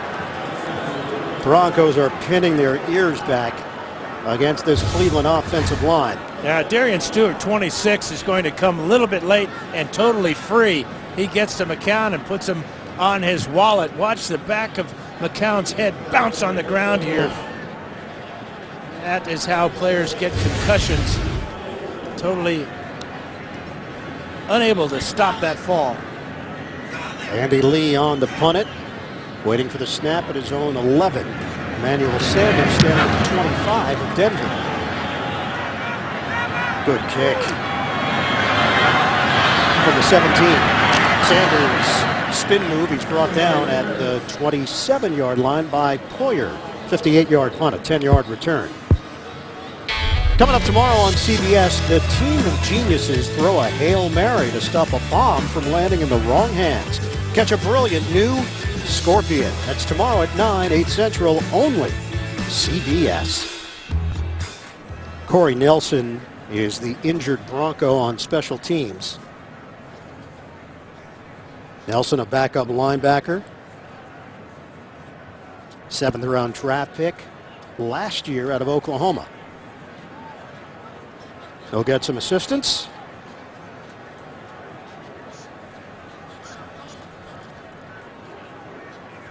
Denver will have it at the 28-yard line, leading this one 13-7. On the day, Peyton Manning is 14 of 24, 95 yards, and an interception. Yeah, and normally there's a 1 in front of that number, like 149.8. That's the Peyton Manning I remember. Ronnie Hillman close to 100 yards rushing. Manning throws. It gets there to Sanders. He's wrestled down. Good enough for a first down. Tramon Williams with a hit. It's a 12-yard pass play. Yeah, and it's just a straight drop back. No play action that time, and good rhythm by Manning. And anticipation of the hook route. Sanders getting in front of the coverage there by Williams. Yeah, Manning talked about Cleveland and the junk blitzes that he was expecting to see. So I can deal with it on third down. I just don't want to see them on first and second down. Obviously, the running game has helped that. On first down, Manning to Thomas. Demaryius Thomas into Cleveland territory. Didn't look pretty coming off the fingertips of Peyton Manning, but effective, 11 yards. Yeah, again, it's just a straight drop back, no play action, so he can keep his eyes down the field, doesn't have to turn his back to the defense. That allows him to float this one softly into the hands of Demaryius Thomas. Saw the defense the whole way and has hit his last two throws because he's just going back, straight drop back, and not worrying about the play action. It's 5 catches, 47 yards for Thomas. Sanders has 3 catches for 34 yards. Hillman driving to the 46. It's a 4-yard gain, and Hillman has gone over 100 yards rushing against this Cleveland defense. John Hughes III with a tackle for the Browns. 16 carries, 101 yards on the ground for Ronnie Hillman. That's the end of the third quarter with the score, the Broncos 13, the Browns 7. You're watching the NFL on CBS, home of Super Bowl 50. Individual numbers here in Cleveland, neither quarterback putting up the numbers that they would have hoped for. Still a quarter to play here, 13-7, Denver in front. Go! Manning throws it, and a comebacker, he hits Thomas. And he is out of bounds inside the 30-yard line. 16-yard strike for Manning, working against Pierre Desir. And this is what Von Miller was talking about, their faith in Peyton Manning. And you can make up for a lack of zip and arm strength by anticipation and rhythm. And that's what we're seeing right now out of Manning. He's getting back in rhythm, anticipating the route, and getting the ball out of his hand. Thomas has the most catches for Denver, 6 of them covering 63 yards. Manning, curled by Caldwell, and tossed towards the sideline after the 7-yard pickup. Well, this Denver defense playing without DeMarcus Ware. Last week, lower back strain in the first quarter, 131.5 sacks in his career. They gave him this week off. They've got the bye coming up. Then they're home for Green Bay week 8. Man. 2nd and 4. Hillman quick to hit that sideline. Ronnie Hillman adding to his numbers. Pickup of a couple. He's got 103 yards rushing today. And you would anticipate that Gary Kubiak would run another one of those stretch plays. It's been so good for the Broncos this afternoon against this Cleveland defense. Has had a tough time stopping the run all year. They came in 31st in the league, giving up 149 yards a game on the ground. Same story today. It's just the second time this season Denver's gone over 70 yards rushing in a game. They had 144 against Minnesota week 4. This is a 3rd and 2. Manning takes a shot downfield. Incomplete. Sanders and Tramon Williams one-on-one. And I think Sanders may have jumped for this ball too soon. See the arm bar there. You can see how he went up a little bit early there and was not able to catch the ball at its highest point. Had both hands on it. Manning with a perfect throw here. Staring it down and being disappointed. 39-yard attempt for McManus. And he knocks it through. Denver makes this a 2-score game with 13:33 remaining. We're in the 4th quarter in Cleveland. You are watching the NFL on CBS, home of Super Bowl 50. Broncos linebacker Von Miller founded Von's Vision back in 2013 with the hope to improve the vision of Denver area youth by providing them the eye exams and eyewear they need to succeed in the classroom and in life. At this year's Back to School Vision Day, 116 of the 128 kids screened needed their vision corrected with glasses provided on site. Von always has a new look in our production meetings. I don't know how many pairs of glasses he has. Yeah, I got to talk to him about mine. I think I need to update my my look. You want to get involved maybe in Von's Vision? You know what? What a great idea, and helping so many kids that need it. And you know, there's no stigma to wearing glasses now, is there, partner? Oh, or stigmatism. Either way. Brandon McManus kicks it off.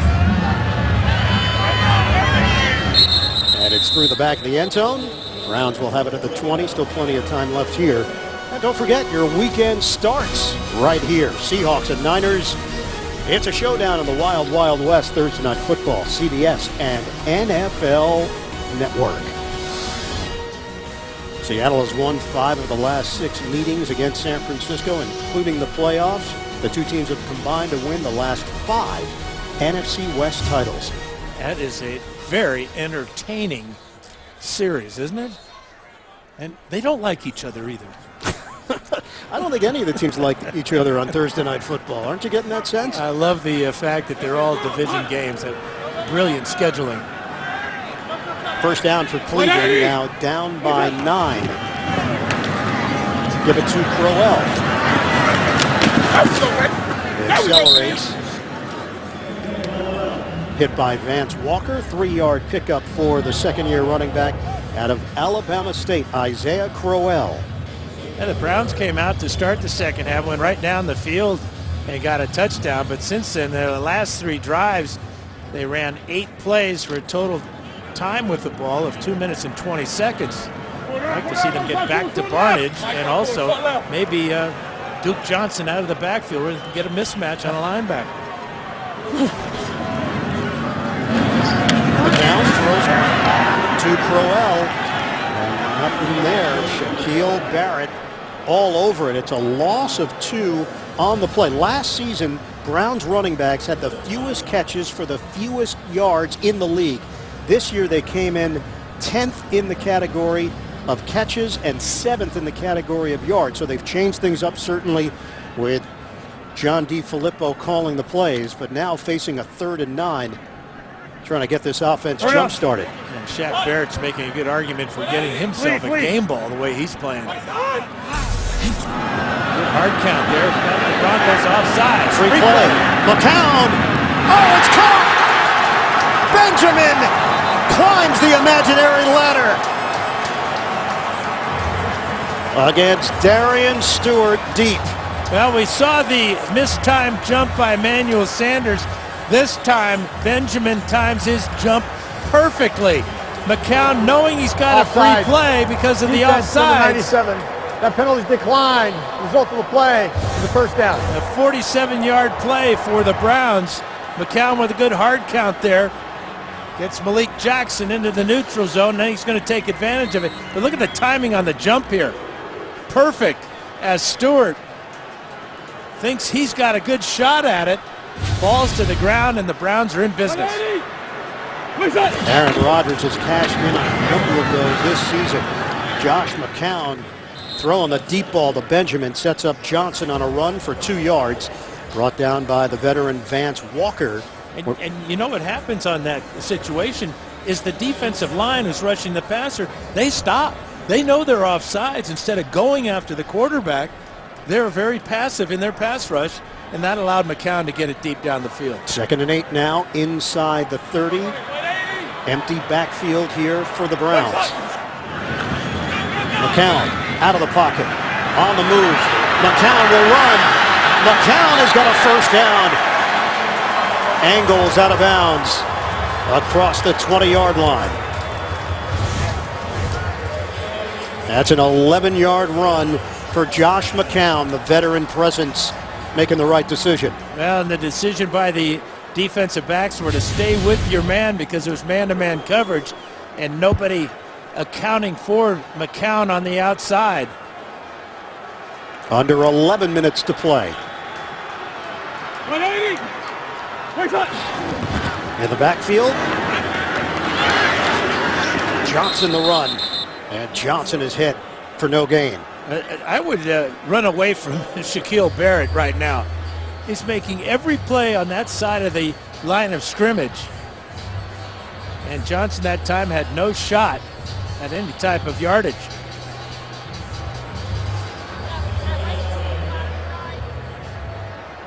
Is that Pugsley? How were your experiences in the dog pound during your career? Some good, some bad, but always consistent. The fans in the old stadium, they were awesome. The original dog pound. Started back in 1985. Patrick Dixon and Frank Minifield, former Browns. The toss going down. Benjamin could not keep his footing. And it's a limited gain of 4 yards. I'm not sure he's going to go very far if he doesn't stumble, because T.J. Ward is lining him up from the left side of the screen here, and he was right in position. You could consider that a late hit, but Benjamin was not touched down at that point, so he could have gotten back up and run. Actually, this is Swagger, not Pugsley. Research, pal, research. Thanks for confirming. Yep. From the 14, this is a 3rd and 6 now. Play clock down to 1. McCown rifles, end zone. It's Barnage, touchdown, Browns.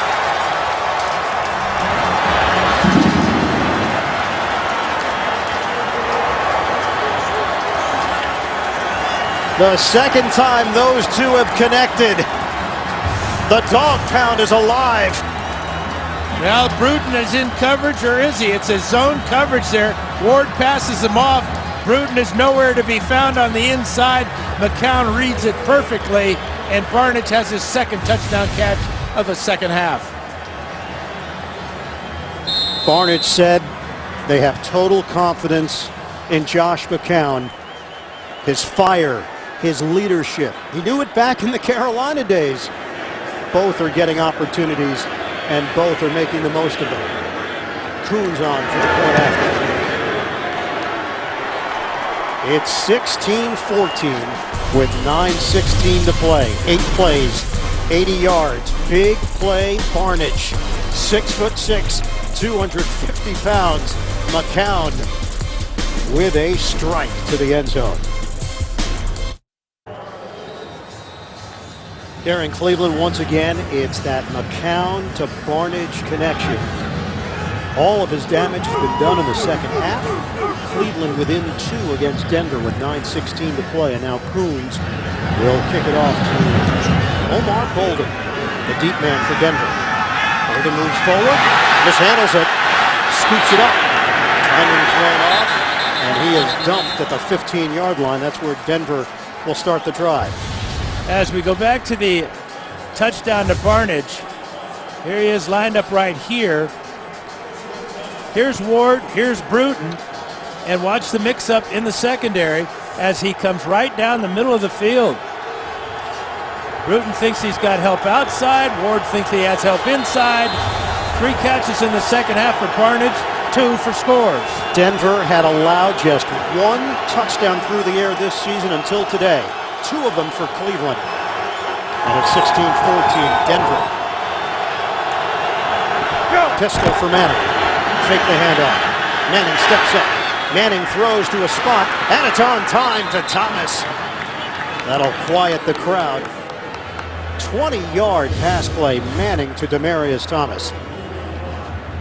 Well, that could be called a late hit right there on Meter. Jamie Meter, who got a game ball last week against Baltimore, got lucky that time, did not draw the flag, but that was a late hit on Manning. Out of Parma Heights, Ohio, he was a member of the practice squad in his first year in the NFL from Division II Ashland. Hillman, the spin move. Hillman caught from behind. He was trying to make something out of nothing, and it's Xavier Cooper making the stop. It's a loss of 1 on the play. It's always dangerous to change directions here. 96 is Cooper. And he shows real good lateral movement here as he had to stop and start and dive for the legs of Hillman. Line of scrimmage is the 34. We approach 8 minutes to go in the fourth. Manning straight back. Manning pump and throw. It's intercepted. Picked off. Walking the tightrope is Dansby. He's in. Touchdown Browns. Carlos Dansby delivers.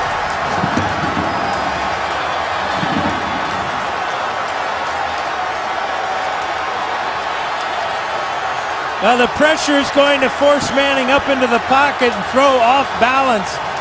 So he's just a little bit behind the receiver and just gets this unlucky break for the Broncos.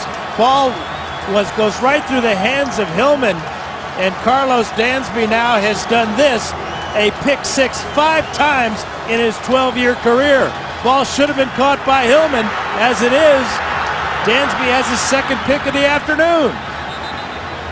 Mike Peyton pumping the fist. The Browns defense coming up huge. Dansby. The previous play is under review. They're going to see if Dansby may have stepped out of bounds, so they're going to review this one because it's a scoring play. 8:07 to play. Right now it's 20-16 Browns.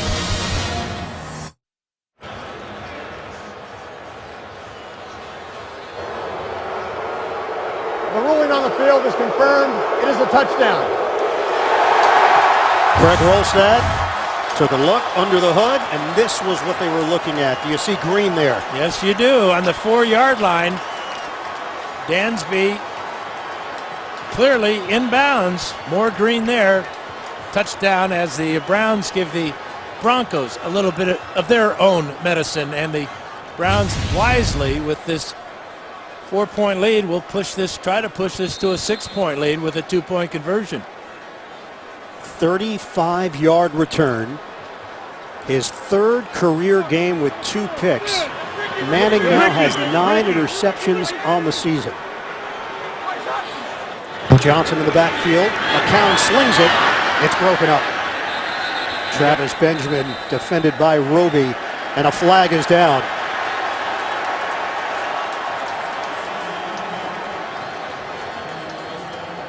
.807 left to play in the fourth. Offside. Defense number 21 in the neutral zone at the snap. That goes half the distance to the goal, and we will retry from the 1-yard line. It's Aqib Talib. Well, here's Talib, number 21, and as Hartline comes in motion, Talib comes towards the line of scrimmage and clearly is offsides.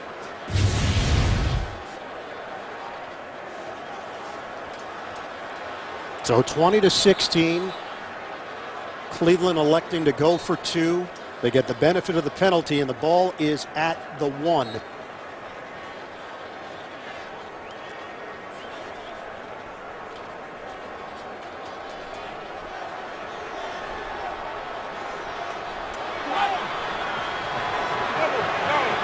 Motion man advantage. McCown, bootleg. McCown directing traffic. McCown throws. Incomplete. It's at the feet of Benjamin.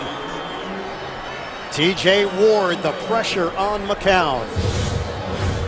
You know, they're on the 1-yard line. You would think they might come in with big personnel and give Robert Turbin a shot at converting this 2-pointer here. But that pressure by the Denver defense and coverage in the end zone. This time Benjamin trying to work the back of the end zone, and Roby does a super job there of forcing him back along the back line. But this is very similar to the way the Browns played last week against the Ravens on the road. They trailed 21-9 in the second half, and now they have taken the lead thanks to Carlos Dansby. You know, the one issue with the math, if Cleveland kicks the point after, it's 21-16. If they get a field goal, it's 24-16. As opposed to missing on the 2-point try, and now a field goal makes it a 7-point game. Look, either way, at some point, Cleveland's going to have to stop Denver. That part is understood. With 8:07 to play, the decision was made to go for two, try to make this a 22-16 game in favor of Cleveland. They don't convert.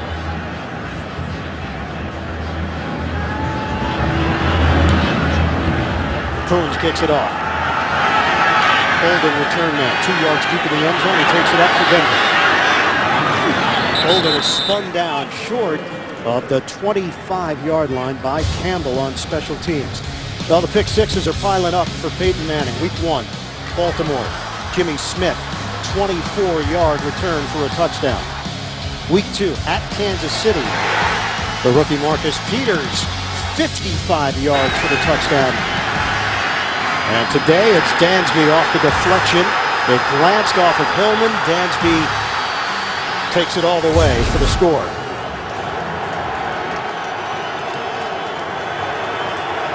It's the most pick sixes he's thrown in a season since 2008, and we're in week 6. Open up at the 25. Go! Anderson now in the game. Manning, deep ball, on time, Sanders! He is a blur! Emmanuel Sanders takes it the distance. Quick strike from Denver, 75 yards for the touchdown. And take that, all you critics of Peyton Manning. He bounces back from a pick six and gets 6 of his own with a beautiful strike to Sanders beyond Tramon Williams. Look at this ball, right in stride. And see you later. Peyton Manning, oh, he's done that before. How about 537 touchdown passes in career? The first thing he does is he signals to the sidelines, no, I'm not number 1. Let's go for one here. Peyton Manning on target to Sanders. First offensive touchdown in their last 27 drives. McManus on for the point after. Longest catch of Emmanuel Sanders' career. What an answer by Denver. 7:53 to play in the fourth. You wanted a roller coaster ride? Yeah. You got one. No kidding. Twists and turns in Cleveland. It's 23-20, Broncos. Cleveland, Ohio. And a good one in the fourth quarter. Denver 23, the Browns 20. McManus kicks it off. Justin Gilbert, the return man from the 1. Gilbert looking for a lane, a spin move. Remains on his feet. And he's brought down at the 27-yard line by Todd Davis on special teams. Well, coming up on 60 Minutes, Darrelle Revis, one of the NFL's greatest on and off the field, plus the generous spirit and people behind Make-A-Wish. That's tonight, only CBS. 7:47 to play. This is a 3-point game. Cleveland had 505 total yards last week. They've been held to 251 today against the #1 ranked defense in the NFL. Crowell is buried. First man there, Sylvester Williams. It's a loss of 1. And we're seeing Jim Dre in the lineup instead of Gary Barnidge. Dre goes out, replaced by a wide receiver. So you're wondering, where is Barnidge? He's actually back in the huddle now, number 82. It's almost a tip-off to the Broncos. When he's not in the lineup, they're going to run the ball when Dre is in there. Dime package here for Denver on a 2nd and 11. It's empty for McCown. Steps up. McCown. Incomplete. That ball came out funny. Yeah, I think he saw the coverage there and tried to hold the ball back, and that's why it came out a little bit weird at the last minute. He doesn't want to throw this ball, so he's going to try and hang on to it.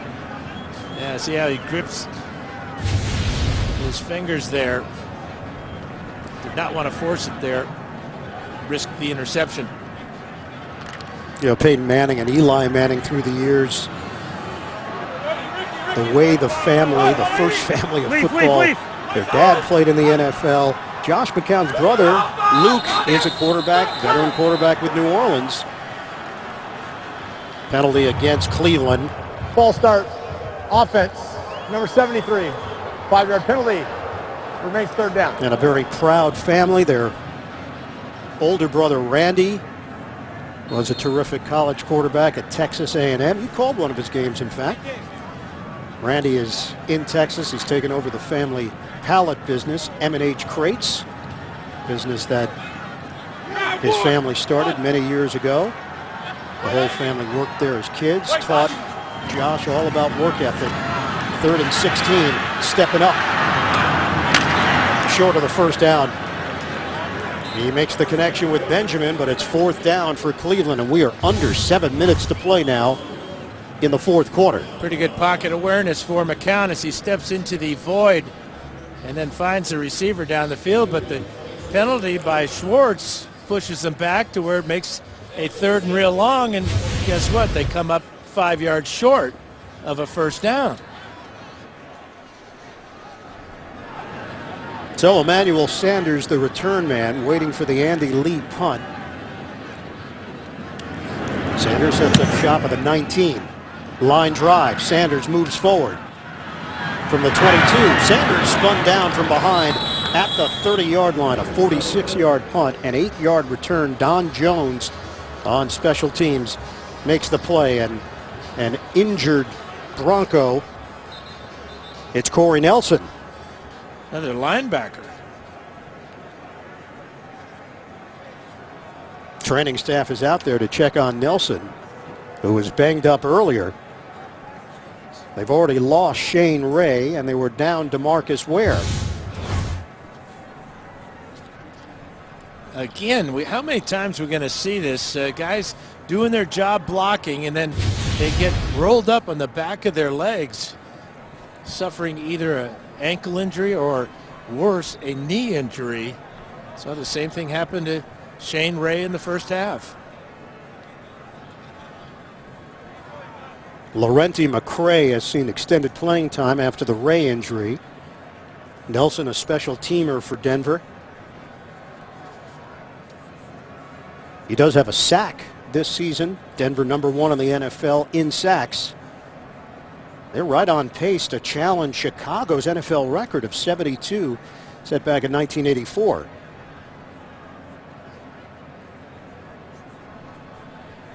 There's John Elway, Executive Vice President, Football Operations. The Broncos are 54-22 since he took that job. Yeah, ask him about playing against the Cleveland Browns sometime. You think that might be a little different answer than the one you gave? I think he did quite well. 98-yard drive? Wow. Nelson being helped off.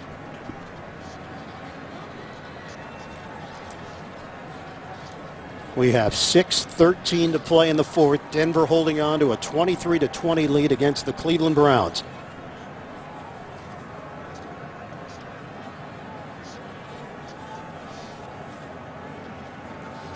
The last 10 throws for Peyton Manning. He's connected on 7 of them, 143 yards, and of course the 75-yard touchdown to Sanders. And that's after the pick 6. Awesome comeback. And Peyton Manning, one of the best ever at using the clock. Ronnie Hillman, second effort, driven backwards. Flag is down. Mingo over there for Cleveland. Limited snaps for Barkevius Mingo. Offense, number 65. 10-yard penalty, replay, first down. Holding call against the Broncos offense. Next Sunday, wake up and watch with the world. For the first time ever, the NFL is streaming a game live on Yahoo. The Bills versus the Jaguars from London next Sunday, 9:30 a.m. Eastern. Learn more at yahoo.com/NFL stream. Yeah, holding penalty against Vasquez. Really the worst way to start this drive if you're thinking about icing this game. Under 6 minutes to play. Manning from the gun. Manning airing it out. Incomplete. Thomas extended the left arm out. Pierre Desir back there filling in for the injured Joe Hayden, who is sitting this one out with a concussion. Now the offensive line for the Broncos doing a great job of protecting Manning today. No sacks. He's been knocked down a couple of times, but pretty clean uniform for a makeshift offensive line. You can see Harris now playing left tackle as they continue to find the right combination up front. Deshaun Gibson also out for Cleveland. Second straight week with an ankle injury. Jordan Poyer has stepped in for him. 2nd and 20. Manning, clean pocket. Catch is made.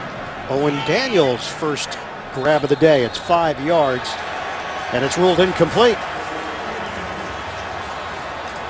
So it's 3rd and 20 now for Denver in a 3-point game. Yeah, drop pass by Owen Daniels.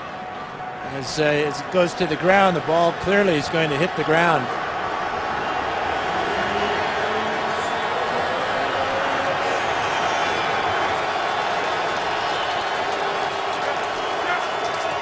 $170 yards in the second half for Peyton Manning. 3rd and 20 for the Broncos.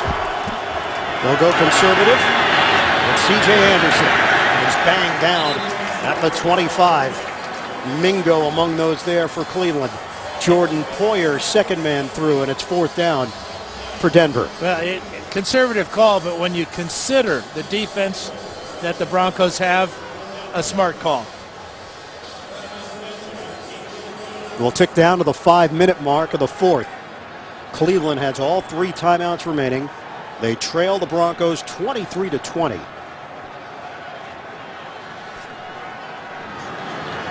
Colquitt looking to angle this one away from Benjamin, and he does. It's out of bounds. The question is, where will they spot it? Down the sideline to the 40.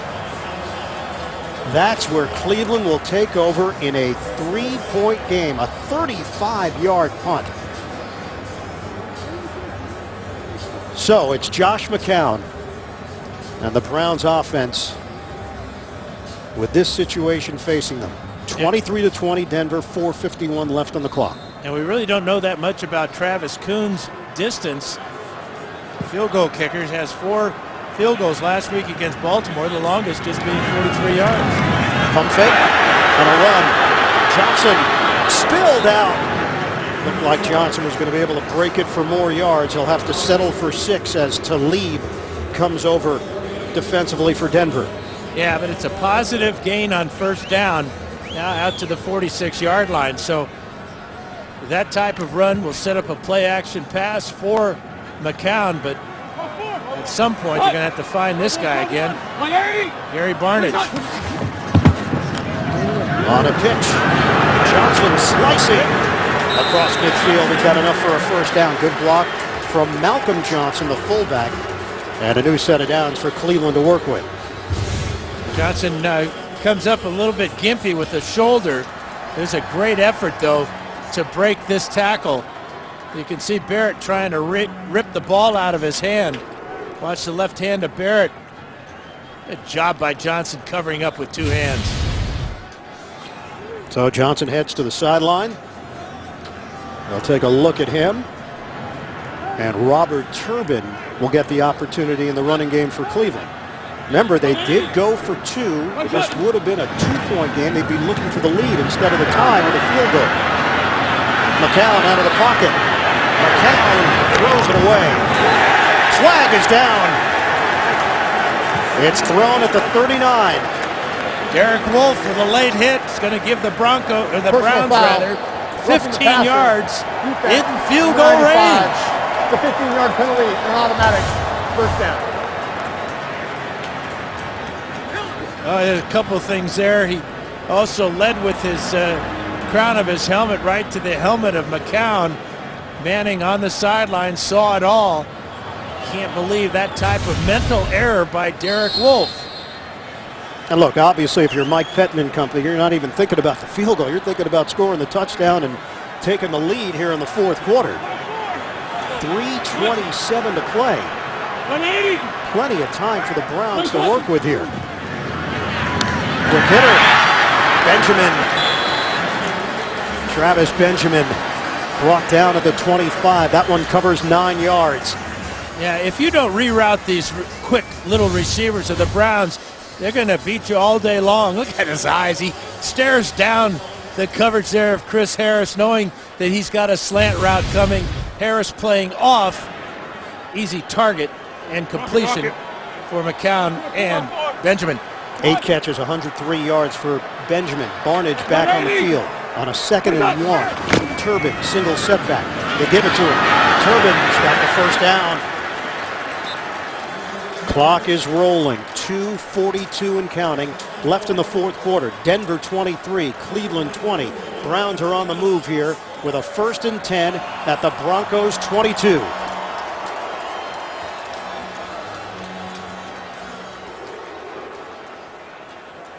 The Browns have not won a game against Denver since 1990. Bernie Kosar had 318 yards and 3 touchdowns in the victory. First down, Turbin. Steamrolls across the 15. The former Seahawk takes us to the 2-minute warning in Cleveland. Yeah, good vision by Turbin, too. Cuts back over the middle. Picks up some hard yardage, setting up a 2nd and short when we come back. 23-20. Denver leading Cleveland. We're late in the 4th. 3-point lead for Denver, 2 minutes to play. 4th quarter in Cleveland. Red zone offense today. The Browns have been in the red zone twice. They have scored 2 touchdowns on those possessions. It's a 2nd and 2 now for Cleveland. Denver has all 3 timeouts remaining. May have to think about using them here. Turbin in the backfield. Turbin making his Browns debut. Ridden down. Turbin, good effort. First down.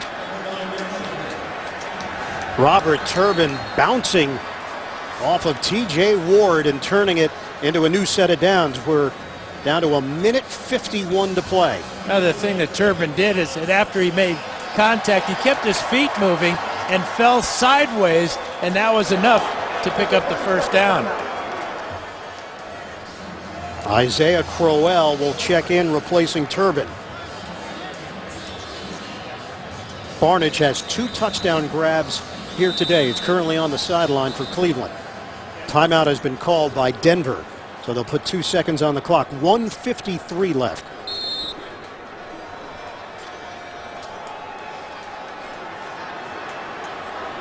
First and 10 from the 11. McCown, swing pass. Malcolm Johnson, the fullback, with his 3rd catch of the year, and a timeout taken.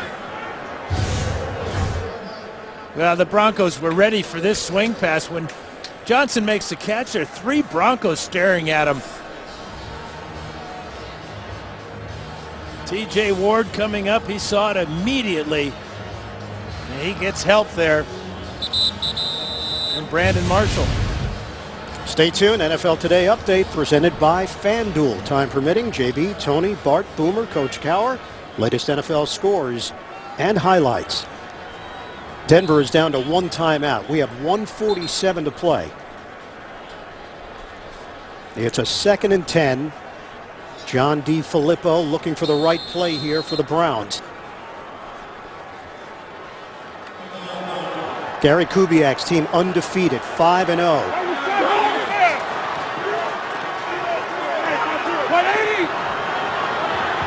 Motion man is Hawkins. On a give, Crowell falls forward and picks up 3 yards. Derek Wolfe involved in the stop for Denver. And the last timeout has been used by the Broncos to stop the clock with 1:41 remaining. And that's what that running play did, is it forced Denver to use all their timeouts, but it's also forced the Browns to come up with a 3rd down bit of magic here. Again, with Dre in the lineup and Barnage on the sidelines, it's been all running plays and a short swing pass. Barnage now will head back to the huddle for the Browns. And you know the Broncos will be noticing that because he has their 2 touchdowns. 3rd down for the Browns. They trail 23-20. You know, Brian Hartline's been awful quiet this afternoon. And he may draw single coverage on the short side of the field with the keep to lead.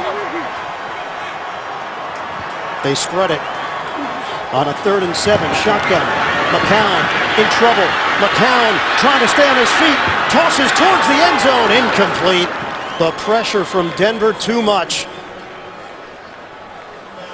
Yeah, everybody and their sister knew this was going to be a pass play. The Broncos can rush just 4. T.J. Ward on the safety blitz here occupies Schwartz. Von Miller misses, but the rest of the Broncos and all that speed forced the incompletion by McCown. So now it's Travis Coons, first-year kicker out of Washington, trying to tie this game from 26 yards away. Remember, Cleveland decided to go for 2 instead of the extra point. This would have been a 2-point game, and this would have been for the lead. Instead, he drills it for the tie. 23-23, a minute and a half to play. Peyton Manning will get the football with no timeouts, and his team knotted up with the Browns.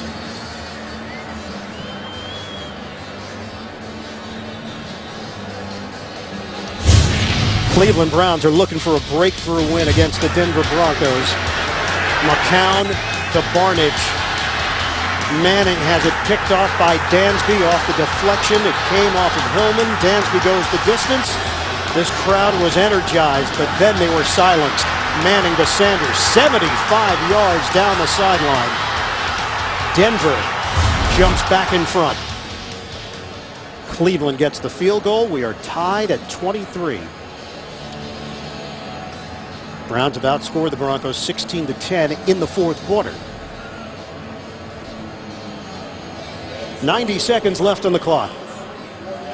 And Coons will kick it off. He's now 12 of 12 on field goals this season.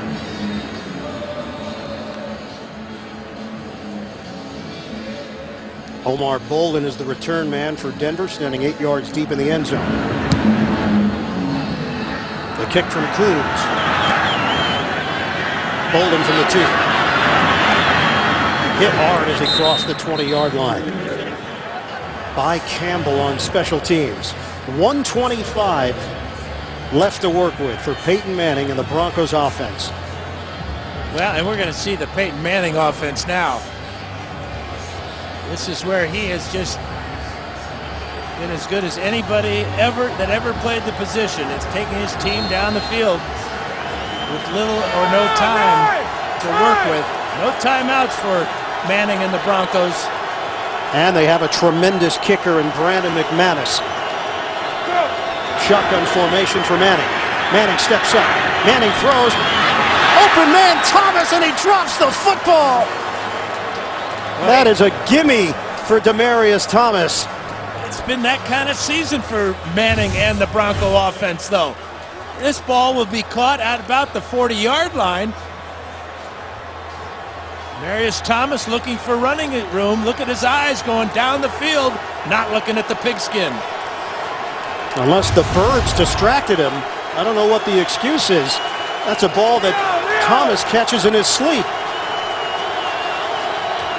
2nd and 10. Manning sets.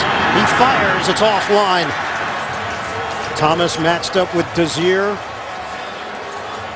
Right. And Desir wins that battle. And if you're the Browns thinking about getting the ball back, 2 incompletions, very little time off the clock. Now a 3rd and 10, and this crowd is back in it. And the Browns have all 3 timeouts remaining.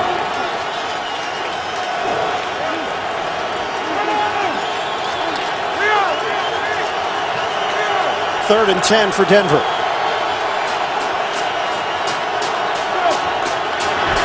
Manning pulls the trigger. Incomplete. He was trying to hit Norwood. Well, that's just lack of playing time together. Manning saw the void in the secondary, threw the ball where it could have been completed, but Norwood not reading the same thing. Again, I go back to Wes Welker's absence from this team. and his ability to be on the same wavelength with Manning. But now the Browns going to get good field position with those 3 timeouts. Since the 75-yard touchdown, Peyton Manning 0 for his last 5. Colquitt punting. Benjamin is a threat. Short punt. Benjamin from the 39. Fair catch. Didn't want to risk it. 37-yard punt. And they're going to spot the ball just short of the 40-yard line for the Cleveland Browns. Travis Coons, a perfect 11 of 11 on field goal tries this season. Coming into today's game. His long is 50, which was in the preseason. Obviously a different level of pressure here. They need 25 to 30 yards to get Coons in range. First down from the 40. The 36-year-old Josh McCown fires. It's complete. Hooks up with Travis Benjamin. Under a minute left. 14-yard completion. Yeah, they beat the safety blitz. T.J. Ward coming from the right side of McCown. He got back quickly. They've called timeout after that reception. But watch how quick McCown gets back and lets this ball fly. Ball will be well on its way by the time Benjamin looks back for it.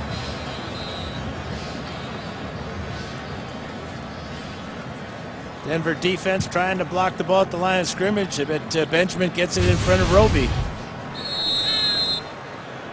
Coons longest, the 43. He's done that twice this year. In fact, he did it twice last week against the Ravens. McCown led the Browns to a victory last week in Baltimore, their first win there since 2007. Here's McCown, slings it to the outside. It's incomplete. Trying to hook up with Hartline. 2nd and 10 for Cleveland. 53 seconds left to play. Hartline complaining that he was held by Roby. So that ball really was zipped by McCown.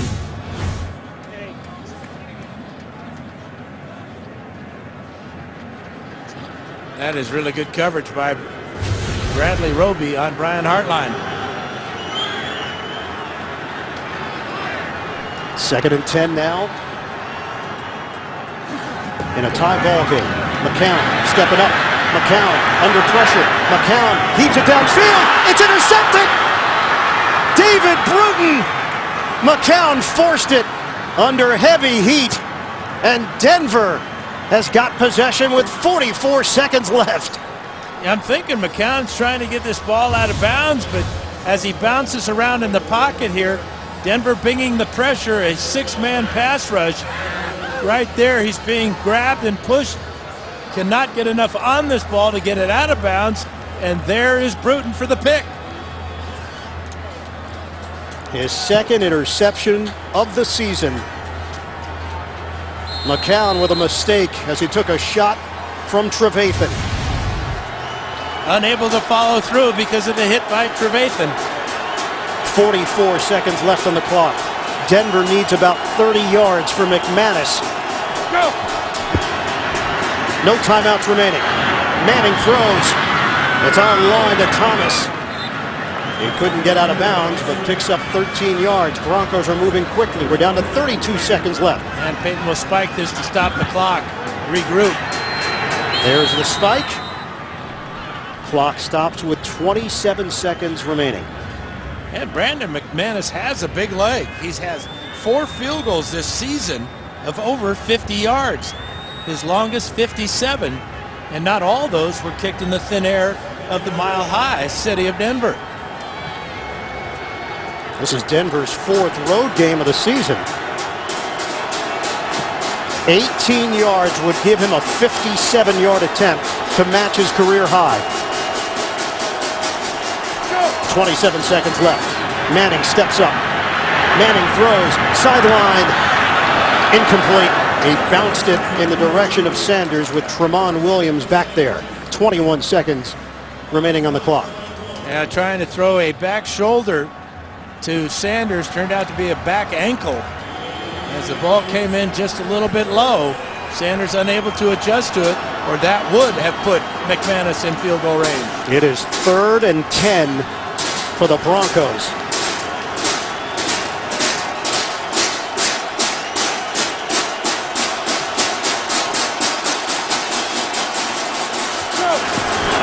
Manning on 3rd down, looking downfield.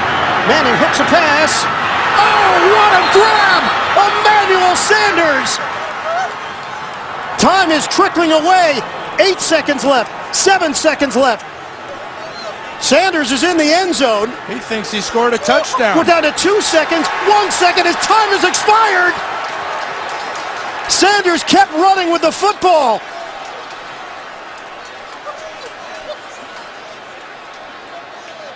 The question was whether or not Sanders got it cleanly. Now the question is, did he hurt his left shoulder? Let's take a look at this attempted catch.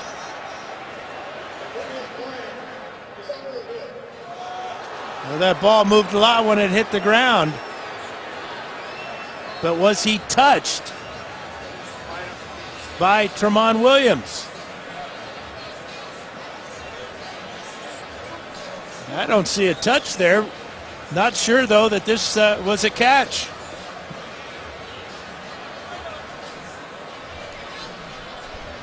If he was considered down there, Denver's got to rush to the line. They have no timeouts remaining. Sanders took it to the end zone, then grabbed at his left shoulder. Meanwhile, the clock is still rolling. There were 10 seconds left when Sanders got into the end zone. So the two questions, is it a clean catch and was he touched? Well, how about a third question? If he wasn't touched, was he out of bounds? There. Right there, he's out of bounds, so the clock could stop there. They can review it and see how much time was left when that toe touched the out of bounds. That's if they consider this a catch. What a wild ending here in Cleveland. That's no catch. You feel the ball hit the ground clearly while it was moving. And that's when he gained control of the ball as he rolls over. So as an incomplete pass, the Broncos will have another play. But it would be 4th down. Or will they punt? Lots of questions here. And not many answers just yet, huh?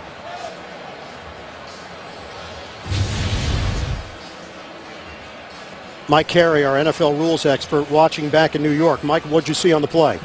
Wow, what a play. So the rule is that you have to have complete control when the ball hits the ground. The ball hits the ground. He does not have control.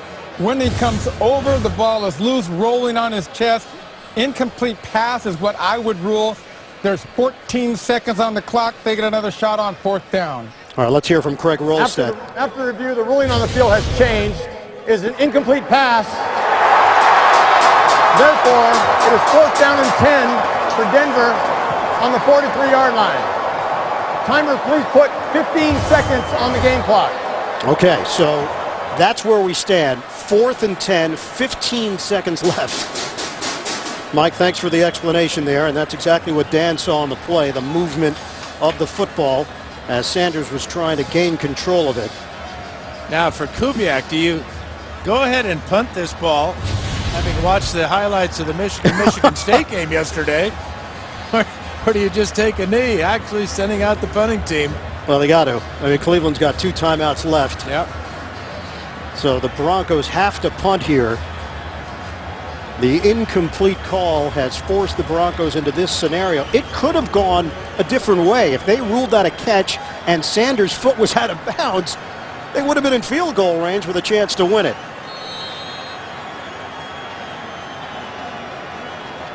Colquitt will punt it. 15 seconds on the clock and a tie ball game.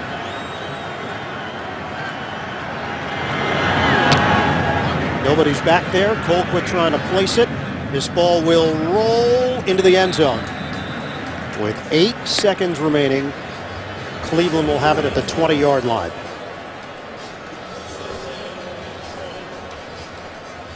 Well, you go back to that decision by Mike Peyton to go for the 2-point conversion and not go for the normal 1-point try. That's where we are right now, as with overtime looms. Well, it put Cleveland in a position after Denver scored the touchdown that they were down 3 instead of 2. So the Coons field goal could have been for the lead instead of the tie. Tight formation. Browns will take a knee. And we will go to overtime in Cleveland. The Broncos have won 10 straight against the Cleveland Browns. It's going to take overtime to determine this one. Another look at Sanders. That was a great throw by Manning. Heck of an effort by both Williams and Sanders, but clearly the ball will touch the ground and Sanders does not have control until he is on his way back to his feet. And Sanders is heading towards the locker room. Now, he definitely hurt his shoulder. You worry about a collarbone or the shoulder joint itself. Time period. Both teams will have the opportunity to possess the ball unless the offense scores a safety or the defense scores a safety, the offense scores a touchdown. Fourth quarter timing rules apply. Both teams are allowed 2 timeouts. All replays will be above in the booth. Denver, it's your choice. The ribbon is heads. They called tails? It is tails. You like the ball? Let's kick. Which way do you want to kick? Okay, switch spots. Denver will receive on this end. Overtime. The Broncos and the Browns in Cleveland. Next, the NFL on CBS. Let's review the overtime rules. 1 15-minute quarter, a touchdown or a safety on the first possession wins the game. If the score is tied after each team's first possession, the next score will win. 2 timeouts for each team. No coaches' challenges. Only booth reviews in OT. So Cleveland will kick it off with Coons. Omar Bolden is deep for Denver. Broncos are 5-0. The Browns are 2-3. Cleveland trying to build on their win last week in Baltimore. Denver trying to remain unbeaten as they get ready for the bye. Terrence put this one on the ground on the kickoff. It's scooped up by Bibbs at the 16. And Bibbs, forward progress will get him across the 30 to the 31. That's where Denver will take over. First possession of overtime. He chili dipped this kickoff. This was not intentional by Coons, I don't believe. Came over the top and just dribbled it down the field. The Broncos start at the 31. That's great field position. Touchdown wins the game for Denver.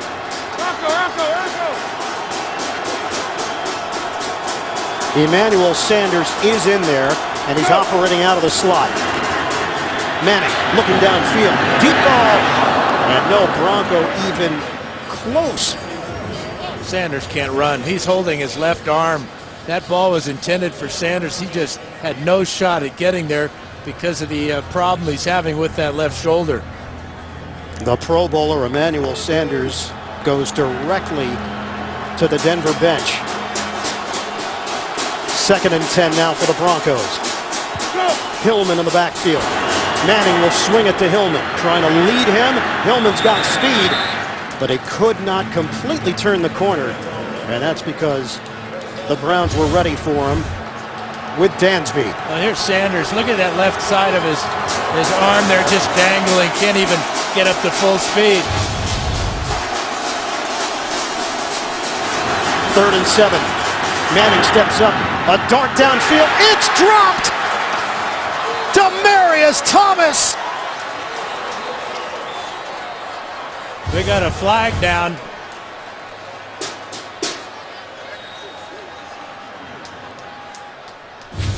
The officials are huddling up.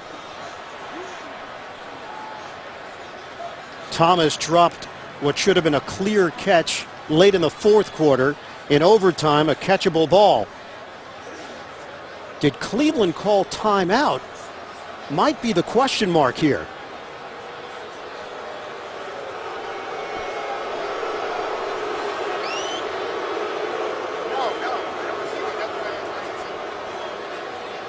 The Browns players have made a semicircle, and now they're reacting. They had 12 men on the field. So that might have been the confusion. Cleveland trying to call a timeout to avoid the 12 men on the field. Yep. 12 men on the field. On the defense. That's a 5-yard penalty. Replay, third down. There's the 12th man. Does he get out of bounds before the ball is snapped? No, he doesn't.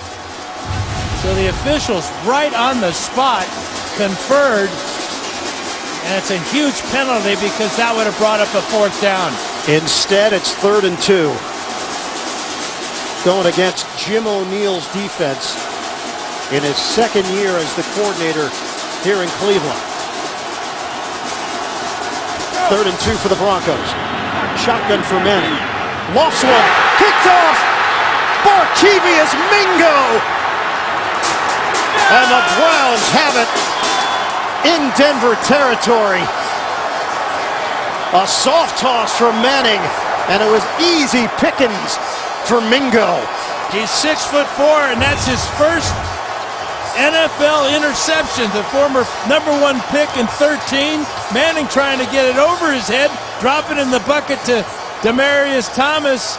But look how high Mingo goes. Manning, he knew it. Next score will win the ball game. Mingo likes interceptions. A pitch. Turbin. Boy, Turbin almost gave it right back to the Broncos. He bobbles this pitch from McCown. It's a loss of 3 on the play.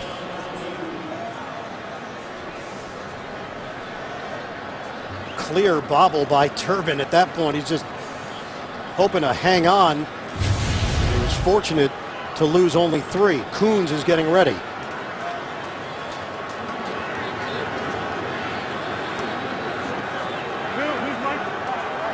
Shotgun for McCown.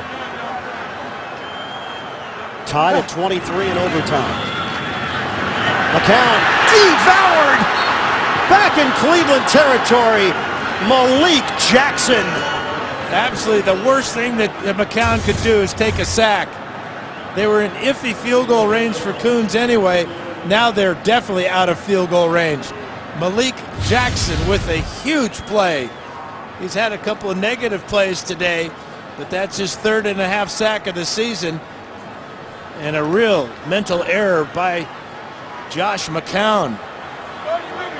The sacks are piling up. 3rd and 21. Shotgun for McCown. Steps up, in trouble again, and he's dumped. Browns are moving in the wrong direction. The combination of Smith and Barrett bring down the veteran McCown. And the Browns will punt. They just needed a few yards to get in field goal range, and a field goal wins it because the Broncos had their first possession and didn't do anything with the interception. And it was a spotty start to the drive on the Turbin bobble. Right. Lost yardage on 1st down, 2nd down, and 3rd down. Threw everything off schedule for Cleveland, and Andy Lee is on to punt it.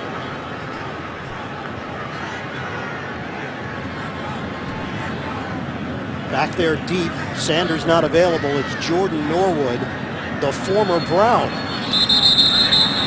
Whistles. Delay a game.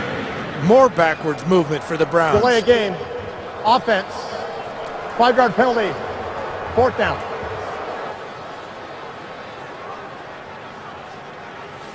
It was there for the taking for the Browns. Set up perfectly.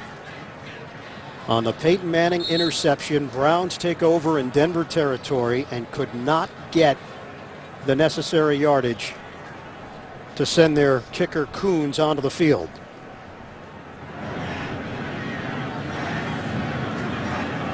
Lee now standing at his own 29. Norwood at the 11. Returnable. Oh, he loses it! Scoop Gets it back up and limits the damage for Denver. Does either team want to win? Huh? Norwood, not normally back there, but the injury to Sanders' left shoulder forcing Norwood into action. And the veteran nearly handed the football over to Cleveland on special teams.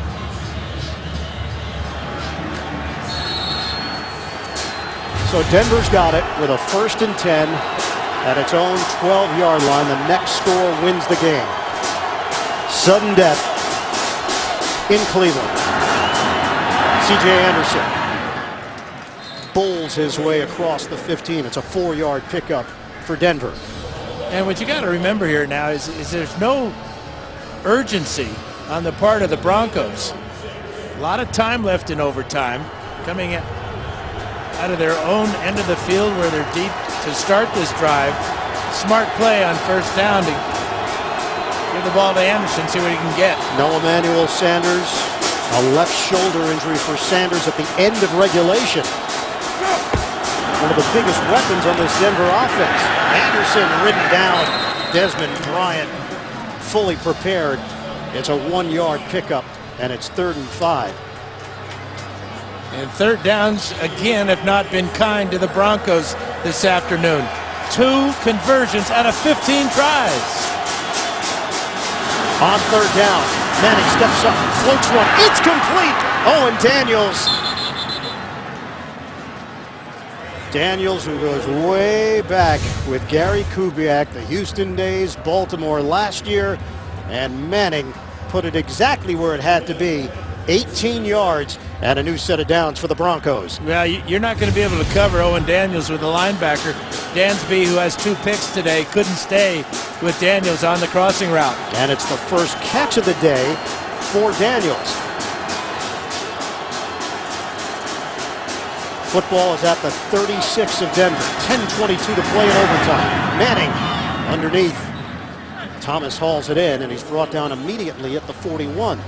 That pass covers 5 yards. And even though Thomas has dropped a couple of balls here in overtime and in the 4th quarter, you know Manning's going to keep going back to him, especially with Sanders sideline. 2nd and 5.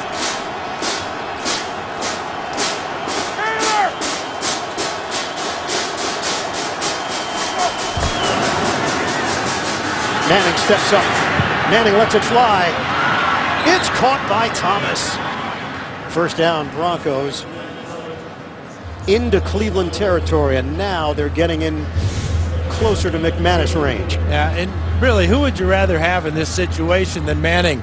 As he reads the entire defense, knows that he's got single coverage on Thomas by Williams. And a lot of zip on that ball to get it long way across the field and out of bounds. Right Another now, 1st down. 14 yards would make it a 53-yard attempt for McManus. Yeah, we've been here before, pal. Yeah, we have. Ronnie Hillman, spin move. Hillman tossed down by Desir. A gain of 1.5 yards on the play. Clock is rolling. 9:05 to play in overtime. And Desir trying to strip the ball from Ronnie Hillman. Hillman doing a good job of covering up. Sanders watching from the sideline.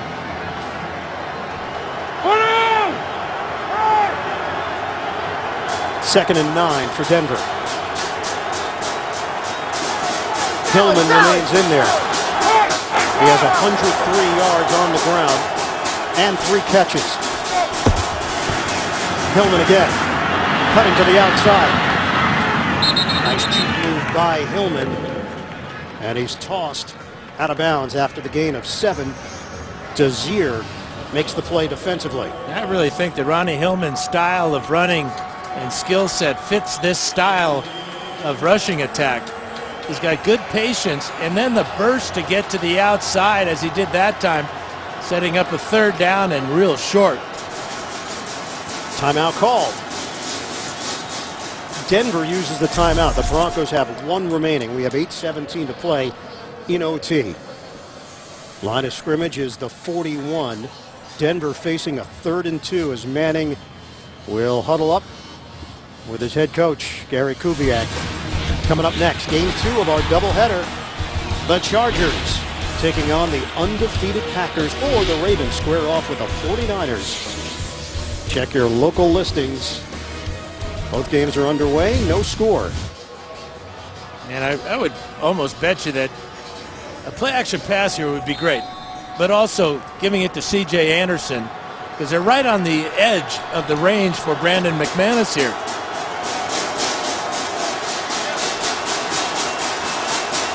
Operating out of the pistol on a 3rd and 2 for Denver.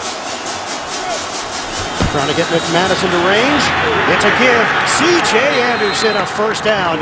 And now they're going to give McManus a shot inside the 35. Well, and this is where the Browns have been hurt all year long, is runs to the edge. Right now they're looking at a 52-yarder. Hey! Same formation. 7:45 left in overtime.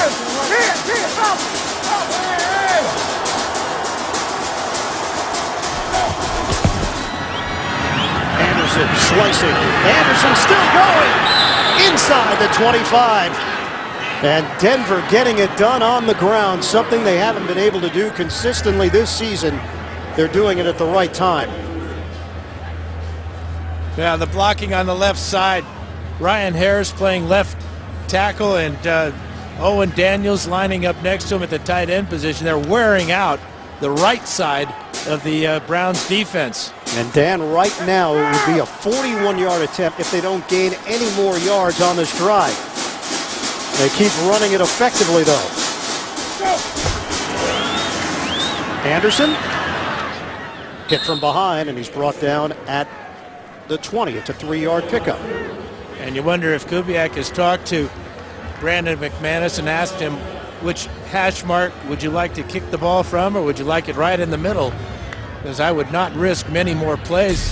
I would be sending McManus out right now for potential 38-yarder from this point. 2nd and 7. Sudden death in Cleveland. Go! Anderson. A loss. Loss of 2 on the play. Dansby combining with Starks. And McManus is gearing up. 3rd and 9. And Kubiak just went out onto the field, called Peyton Manning over.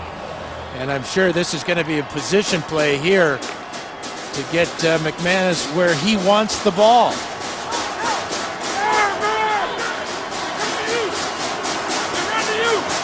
Manning making an adjustment with Daniels. Play clock is down to 3.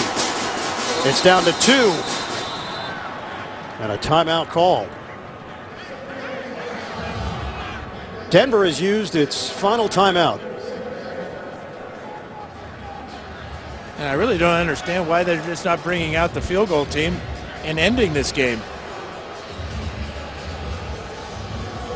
Manus did have the one miss in the first half. It was that 51-yard try.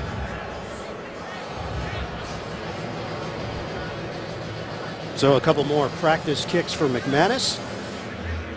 And a 3rd and 9 for Denver. Broncos are out of timeouts.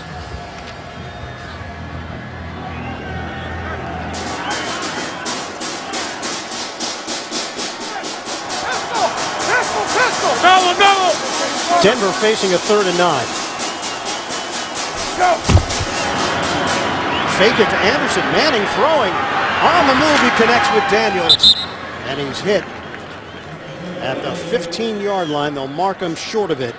And the field goal unit will come on after the 7-yard pickup. Well, they started the game with a bunch of bootlegs, and they're going to end one, it appears, with a completion to Daniels on a Peyton Manning bootleg. 34-yard attempt. Aaron Brewer will snap it. Britton Colquitt is the holder. Looking for the win. McManus sweeps the leg and connects. To the snap. Browns Timeout. called timeout before the Cleveland. snap. Mike Peyton Timeout. This is a 30-second timeout. using the timeout with 5 minutes left in overtime. This is as late as you can possibly get to icing a kicker.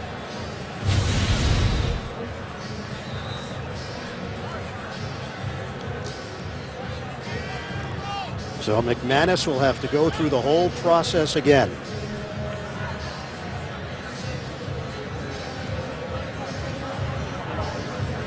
.34-yard attempt. McManus has been outstanding this season.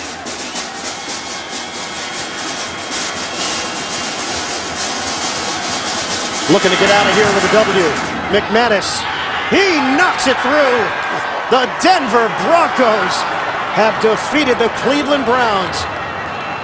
11 straight wins for the Broncos over the Browns. They get it done in overtime. 26-23. Denver remains undefeated. 6-0 as they hit the bye. The Browns drop to 2-4. Well, this one was dramatic as he aims for that left upright and squeezes it in for the win. Last week it was Cleveland winning in overtime. This week the Browns fall in OT. Peyton Manning and the Broncos defeat Mike Peyton and the Browns. 26-23. That's your final in overtime in Cleveland. For Dan Fouts, Evan Washburn, our entire NFL on CBS crew, I'm Ian Eagle. Coming up, game 2 of our doubleheader. You've been watching the NFL on CBS, home of Super Bowl 50.